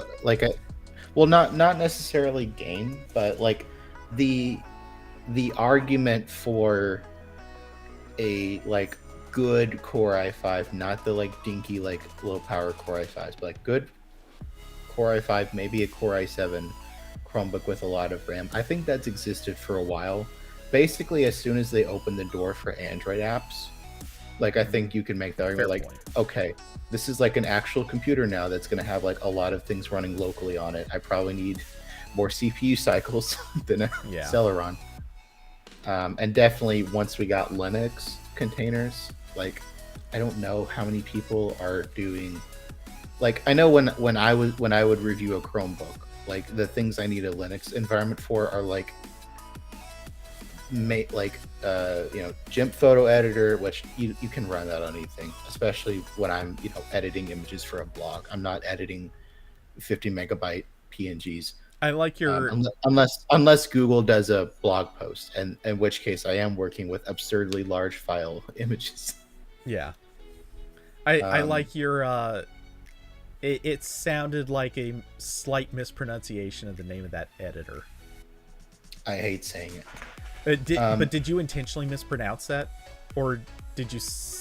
I was trying to not say it, and then my brain was like, "All right, words got to come out of your mouth, buddy." Okay, I don't know. I actually like that though. That's the one time that it's kind of like the GIF comparison, but that works. It's GIMP. Yeah. Yeah. That's but like when I'm using, like when so I was using it for that, I would usually toss Visual Studio Code on there. Sometimes like, LibreOffice if I like need to open something that Google Docs can't. And that's really it. Like I was never using like super, I was never running an IDE in the Linux environment. I don't know how many people realistically do that. From what I see, like most of the reasons, like normal people, if I can, as normal as you can get with someone who still wants to or is trying to use Linux software, it seems like it's mostly just like low, stuff that runs on everything. Like I have a Chromebook, but I want to also record a podcast, right? Like stuff like that. So, I definitely between normal Chrome OS stuff and Android apps and now a Linux container on top of that, I think the argument for buying, like if you're gonna buy a Chromebook, I do see why people buy like the i7 ones, even though that was pretty silly, back in the Chromebook Pixel days. We're like, who's buying that? That's silly. Now you kind of need that if you're doing a lot. Because again, Chrome OS is just Windows now, but still not as good. Yeah. At least in terms of software. I don't want to compliment Windows. I won't go down that quite that far. But So I can see people buying a spec'd up Chromebook because they think they might play games later. I I don't see anyone buying a Chromebook for Steam just because I think I think we'll know the answer to this kind of question in a few months once like the Steam Deck has time to be around, because that's the other device that's like kind of trying this is Valve is trying to sell Linux gaming and their Proton compatibility layer as like a finished product. Like before that point, it was just like a hey, if you want to, try this cool thing, if you're already trying Linux, and like if you're using Linux, you're kind of used to like occasionally doing weird hacky things to get basic stuff functional. So, but now it's like, okay, this is a thing people buy and like will return if it doesn't do what they want it to do. So I think it's going to be interested to see how that turns out, and that will probably be a good gauge for how Steam on Chrome OS works, because it's using the same exact stack. It's using Linux and it's using the Proton layer for Windows games. Yeah. So I'm very interested to see how that turns out, because when it's very tricky when you're trying to sell a tech product that is unofficially compatible with like the main thing people wanted to do. Like, right, like BlackBerry couldn't sell a phone for that reason, right? Like when people mostly were buying it to run Android apps, and it couldn't really do that. Yeah. So I'm interested to see how that goes. I'm very curious to see, presumably if they're doing all this work, it's not just going to be like the Linux container where it's like there, but they don't like really tell people about it. Like I don't see Linux apps mentioned in, any Chrome OS commercials really, or like when a company like, every CES or whatever, every company has like 30 Chromebooks to announce. They basically never mention the Linux apps. I feel like they never, not that I watch very many of these, but I feel like they never actually really mention what you do on a Chromebook. They just kind of talk about, here's the Chromebook.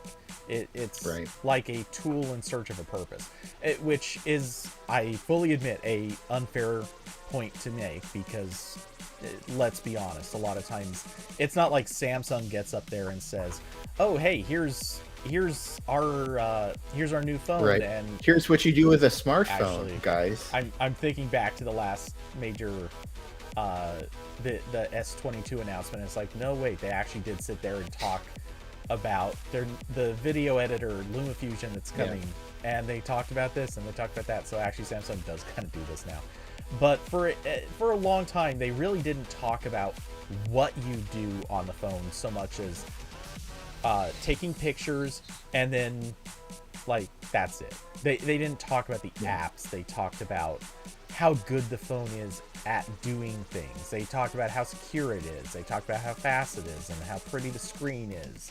But they didn't talk about like, oh yeah, it allows you to run Twitter and this other thing faster, and it solves the fact that Facebook's a hot pile of steaming garbage no matter where you run it. And yeah, like they don't get into that stuff typically. Yeah. So yeah, I'll be very interested to see like if this gets advertised, because like this would be so difficult to deal with, where it's like, hey guys, buy our thing because it has Steam on it. Maybe not like the Steam you're familiar with, but like kind of sort of like that. It kind of sort of runs some of the games you want, but none that have anti-cheat, because none of those work with Proton, and also like maybe like it's 1/10 the Steam that you were hoping for. Yeah. But it might be the 1/10 you were doing. Yes. If you were already down for these older games that everyone already played through, but they're so fun. Yeah. You're I mean, I'm kind of that person, so I'd probably be fine. No, I honestly, not even kidding. I kind of thought about you as I was writing the post. Oh yeah, for like I I still jump into Team Fortress 2 on a semi-regular basis because, like, And who doesn't you know, still love Portal? Oh yeah, Portal's great. I love Portal. That being said, And just as an aside, guys, stop selling Portal and Portal 2 and make a number 3. What the hell? I know. Like, seriously. I know. Every year or so they sell Portal and Portal 2 on like some new platform or in some new package or format or whatever. And it's like, don't remaster it anymore. Don't make some new, don't stick it on some platform that just launched. Just make a third one. It's almost worse than Bethesda with Elder Scrolls, because like they have this issue too with Skyrim, but at least they're like working on another one. Valve they don't make games anymore. They just make like kind of cool tech demos sometimes, and that's it. Exactly. Which stinks because I really like their games, but no, I mean, Team Fortress 2, like, it has a lot of hackers at this point, but it's still fun, especially because I played Team Fortress 2 was like the main game I played again in high school with that Mac Mini, because that's what it would run. And then, Overwatch was kind of like the replacement for that for most people, including myself, because it like played a lot the same way. And then Blizzard collapsed, and then also was like really slow to update that game or fix any of its issues, and also made it worse because they were collapsing from the never-ending sexual assault issues, or everything else under that umbrella. So I've gone back to Team Fortress 2, and you know what? It's exactly how I left it. And it's fine. It's great. I love playing the modded servers where the actual like objective is turned off, but it's just basically PvP. It's great. Nice. I love it.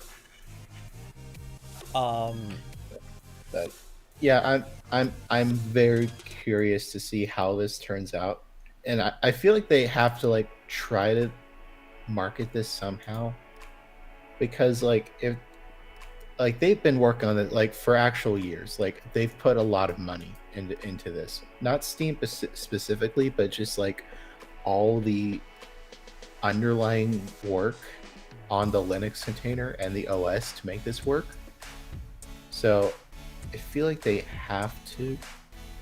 I don't know. Again, this goes back to the thing where like I don't really know what Google is doing with Chrome OS. Like they spent a lot of time and effort on that Linux container too, and then they just like no one talks about that except like people like me who write about the Google ecosystem and Linux and stuff for a living. Yeah. So very weird. So just quick little for reference, Portal 2 was released April 18th or 20th in North America, 2011. So its 11th birthday is just under a month away. I'm just saying. Mm-hmm. I saw this conversation less than a month ago. There were some guys in AP that saw that Portal, I think 1 and 2, or maybe it was just Portal 2, were coming to something. Maybe this was actually about Steam. On Portal 1 and 2 are coming out for the Switch. Oh yeah, okay, that's got to be it. which is probably happening because Nvidia, remember they got Portal 1 and 2 ported to the Shield, and the Switch is ARM, so I'm sure it wasn't that much effort. Right. But yeah, at least one of them was saying, I can't wait to play it again. And as I'm reading this, it's like, okay, good for you. I'm glad you... I didn't say any of this stuff to him. I didn't want to be a dick about it, but... so I'll do that here. But part of me is thinking... Another section for the court recording. Oh, this is just me being mean. Not right. Talking about anything illegal. But yeah, part of me is just thinking like, okay, good for you. I'm glad you enjoy this game. I have nothing against that, but seriously, like, you're going to buy a game again that you already have. You probably already have it for PC where it already plays great because it's an 11-year-old game. It plays great on everything. So you're gonna get it on another platform where it may play at best as well as it plays on the other thing that you already have, and you can't wait to spend money to buy it and play it again. Okay, like, I'm not gonna tell you what to do with your money, but what cult have they convinced people, like, sure, just buy it on every platform you own, because why not? Yeah, I will say I've been that person multiple times. I know, I'm slightly picking. I've bought Portal 2 at least twice because I think the first place I bought it was on Steam, and I could only play that on my mom's MacBook Pro. That was the only computer I had access to that could play it. And 2011 MacBook Pro, not amazing for games. Just fact. Throwing that out there. So I did eventually get it. We eventually got a PlayStation 3 in my house. So I bought it on there, and that was better. And what have I bought? I've bought. God, I'm trying to think. There's a couple games I know I've bought like 3 or 4 times. Like, just because of BioShock. I've bought the BioShock games at least 3 times. Okay, not to fully defend this, but I think it is probably fair to acknowledge I'm betting at least one of those was probably an old version, and another was probably remastered. Kind of. Okay. Because I got it on the PS3. I remember that was the first M-rated game I got because my mom had to go into GameStop to buy it for me. I couldn't get it myself. And so I got it on PS3, and then eventually I had a computer capable of playing video games. So I got it on Steam, and then I bought it on my Switch recently because I wanted to play it again, but I wanted to play it like not always at my computer. So I've done that a couple times where I've bought games on my Switch just because I don't have a good way to play that away from the computer, and I don't want to sit at the computer all day. Yeah, and I have this whole other, place I live in that I can sit in the couch. And I mean, I'm, again, like I said, I'm not judging anyone on how they choose to spend their money, but I fully get it on the I don't want to play everything at my computer, so I'll buy something I already like and am going to continue playing. I'll buy that on portable. Like, that one, I get it. I probably wouldn't do it myself. I'd just find something else to play on portable, but I fully get that one. Like, it makes sense. But I've already played through it a bunch of times, and I'm gonna buy it on. Hey, I already had it on PC, but I think I'm also gonna get it on PlayStation. Like, no, that's just dumb, dude. Don't do that. This is how I imagine everyone who has purchased Skyrim. I know. Oh my god, no kidding. Honestly, I don't think it's actually possible for someone to buy Skyrim at one place. Yes. Like, I think that's actually difficult to do. It almost, you almost want there to be like the Skyrim package where you just buy it and and you get it for all the platforms. Yeah, and it looks exactly like those like box DVD sets for TV seasons, but every disc is just for a different console. Yeah. Out flops like a Game Boy cartridge. Yeah. Oh god. That's what I would do if I was at Bethesda. They sell it exclusively at Fry's, which doesn't exist anymore. But oh man, okay, so anyway, yeah, I don't feel like people are gonna come play games on Chromebooks. I feel like people who already own Chromebooks are just gonna be happy that they now have an option for more games, which is good. I am not trying to hate on that thing. It is progress. I mean, I can't count how many times on stream I have said, wow, Chrome OS sucks because here's a list of reasons, and technically almost all of those reasons have now actually been accounted for. Not well in many cases, but, you know, passably.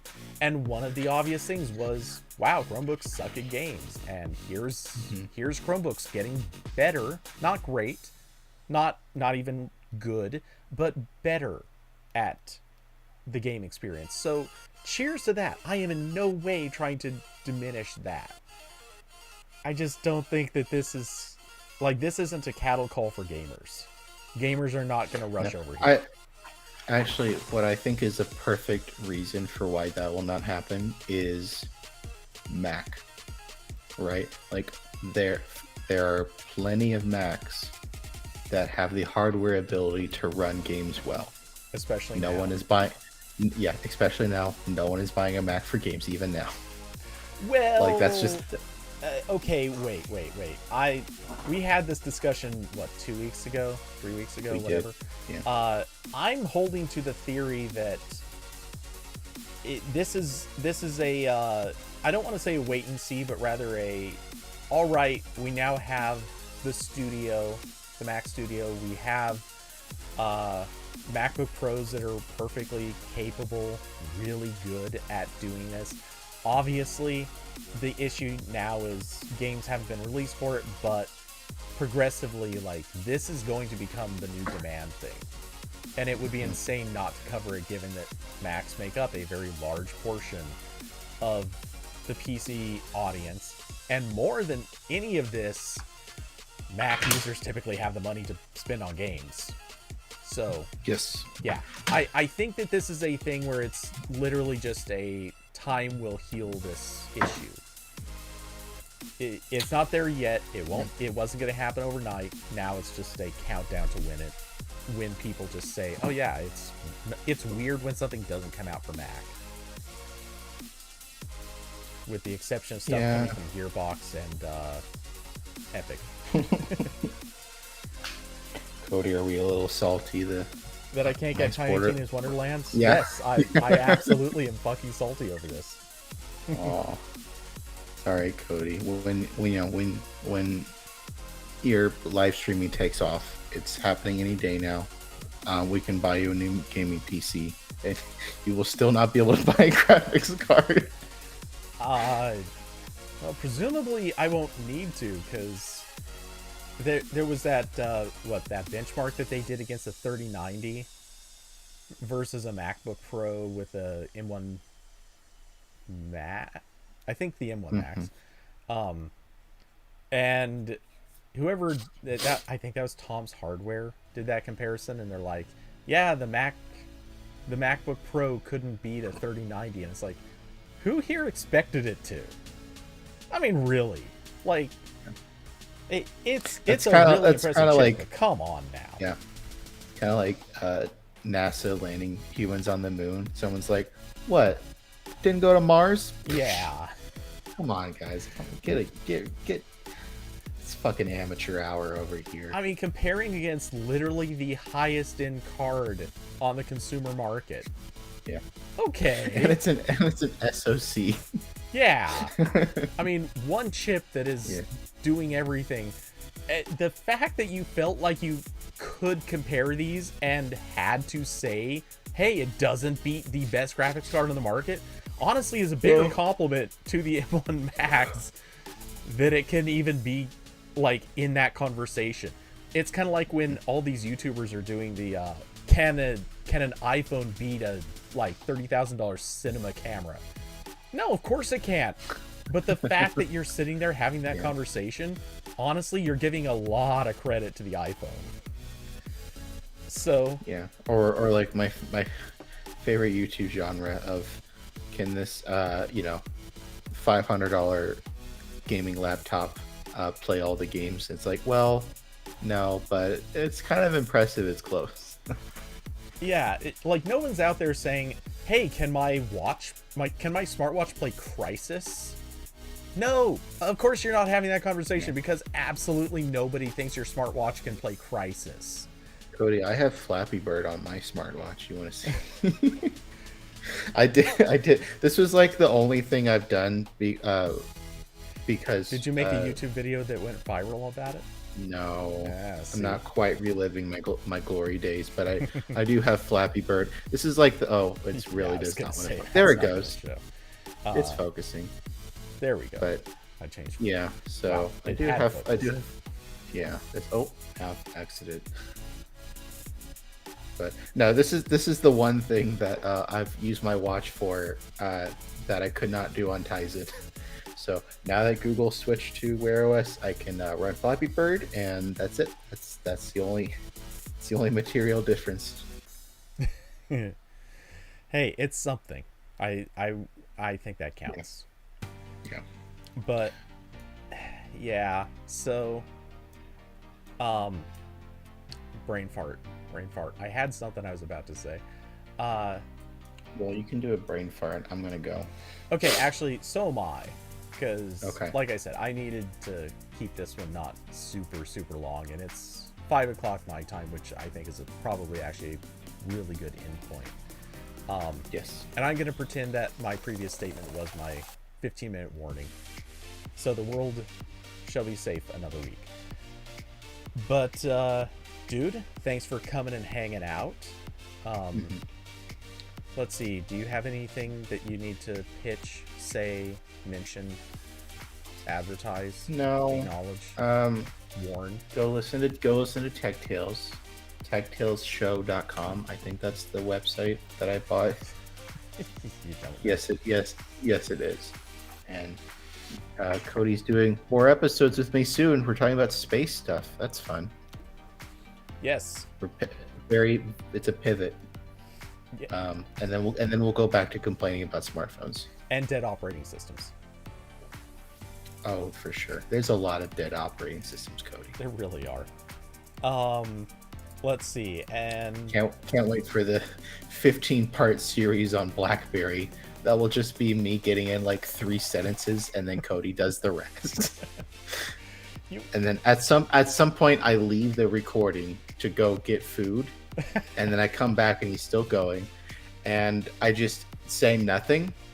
And then at a certain point, Cody stops talking, and then I just split that one recording into multiple episodes, and that's what will happen. I'm smiling because it could be true. I was not being sarcastic. Oh, Maybe a little bit, but if no. I get onto the right rant, I mean that actually could almost happen. There could be a good solid. I think I could actually do like a solid 20-minute straight rant without anybody injecting a single word. I don't, and I would let you do it because that's good content. Probably is. You're like, hey guys, this will be the one time in my entire lifetime Tech Tales will have like 5 episodes a month. And they'll just be like, Cody's BlackBerry rant, part 1, 2 hours. Part 2, another 2 hours. Oh, jeez. It's a little true. Yeah, so anyway, yes. We're... Oh man, I just realized though I'd have to edit that. Okay, let's not do but that. how much editing would you necessarily have to do? Especially, like, if you walk away and just let it go. For what it's worth, like, you could just listen through and just... You have a... just tap a button to mark all the spots that you need to do as in and out points. Yeah. Well, I gotta cut out your us, just like I cut out my us. Yes. And also, you have like 1 or 2 things you say. I don't think you realize how often you say them. I edit some out. Oh no, I'm fully aware that happens. Believe me, I've recorded myself and listened back. It's actually, believe me, is one I cut out somewhat frequently. Yeah. Which is fine. I do that too. I say so and like way too much. It's honestly incredible. I know. So I would have to develop, actually the most time efficient way to do this would be to develop an AI that can detect those words and rip them out. And then I don't have to edit. So fun fact, I kind of know how to do that.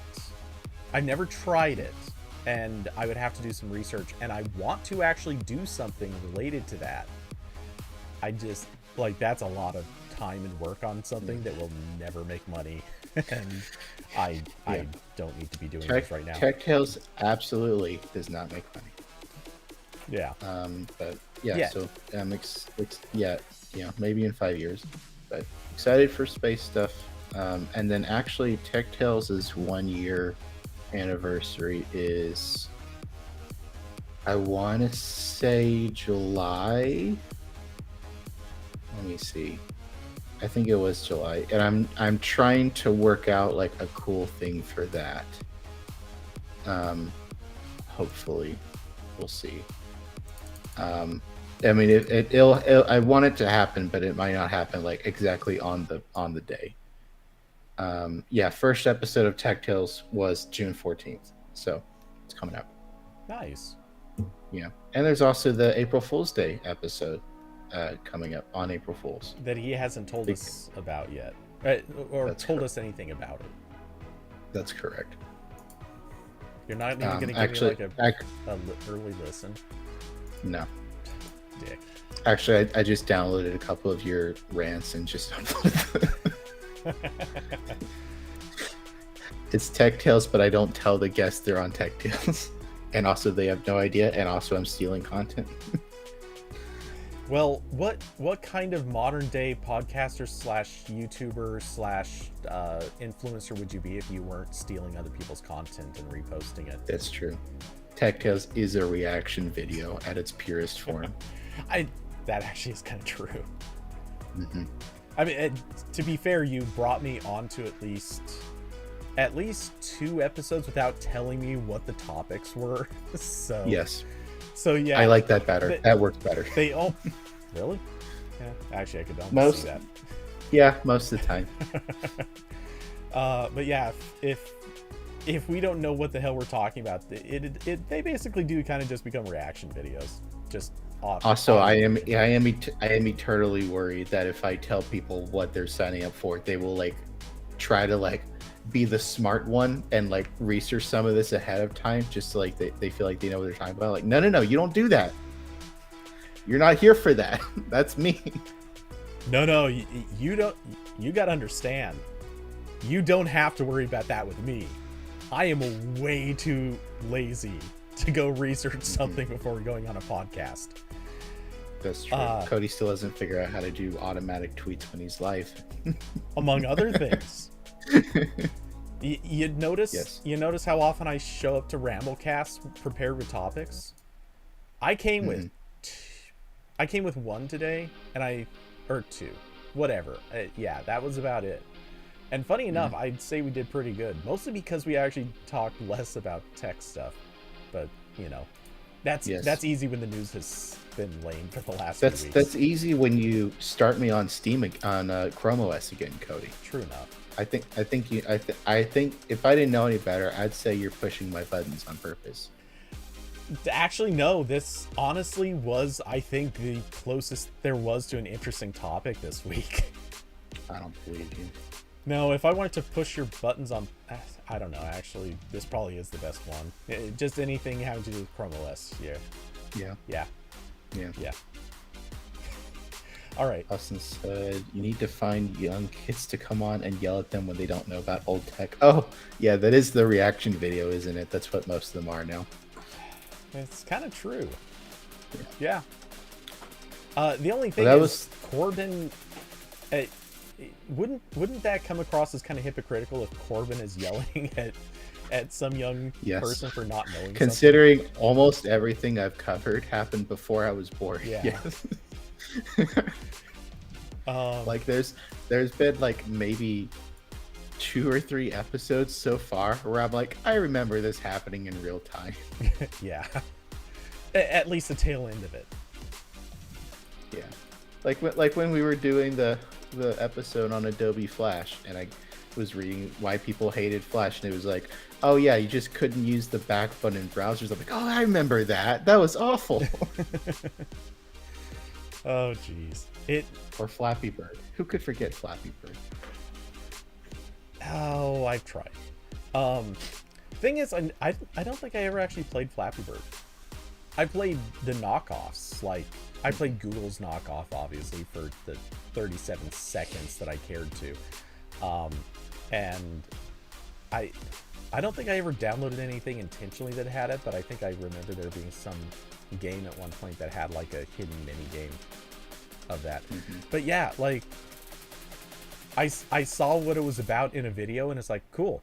I now know what it is. I have zero interest in this. Yeah, and yeah, that's something Chrome OS is lacking in the games department. It's Flappy Bird. That's what it needs. All right, so we've turned this into the longest outro ever. Oh no, this is pretty normal. But anyway, yeah, I agree. It is that time.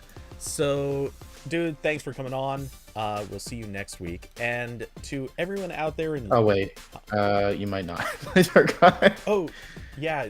Well, wait. Are you not going to be back from... I might be. I'm not sure. I will get back to you. Okay. With that, yeah. I'll get back. Maybe not. Also, I might be. I might be back, but also just dead. So, that possibility. And speaking of, this weekend game streams are, I'm assuming, gonna happen. But keep in mind, I could also be recovering from flu and COVID vaccines. So, no promises, because I think I'll get over the side effects within a day. But if I don't, yeah, that could be a problem. So, that being said, if there are game streams, it is free-to-play weekend for Far Cry 6. So, yeah, I actually legitimately want to try that out. Which means, yet again, Control is going to take another back seat. That is going to end up being the longest played game on my channel, just because I have to keep taking breaks like every other weekend. Most of the games I own. Yeah. Like, I'll get back to it 6 years later. Yeah. Okay, so anyway, outro for real. Thanks to everyone for coming by, hanging out, being part of the conversation, keeping us chatting. Hopefully you all have awesome rest of your weeks. Of course, see you in Discord. And with that, good night, everybody. Goodbye.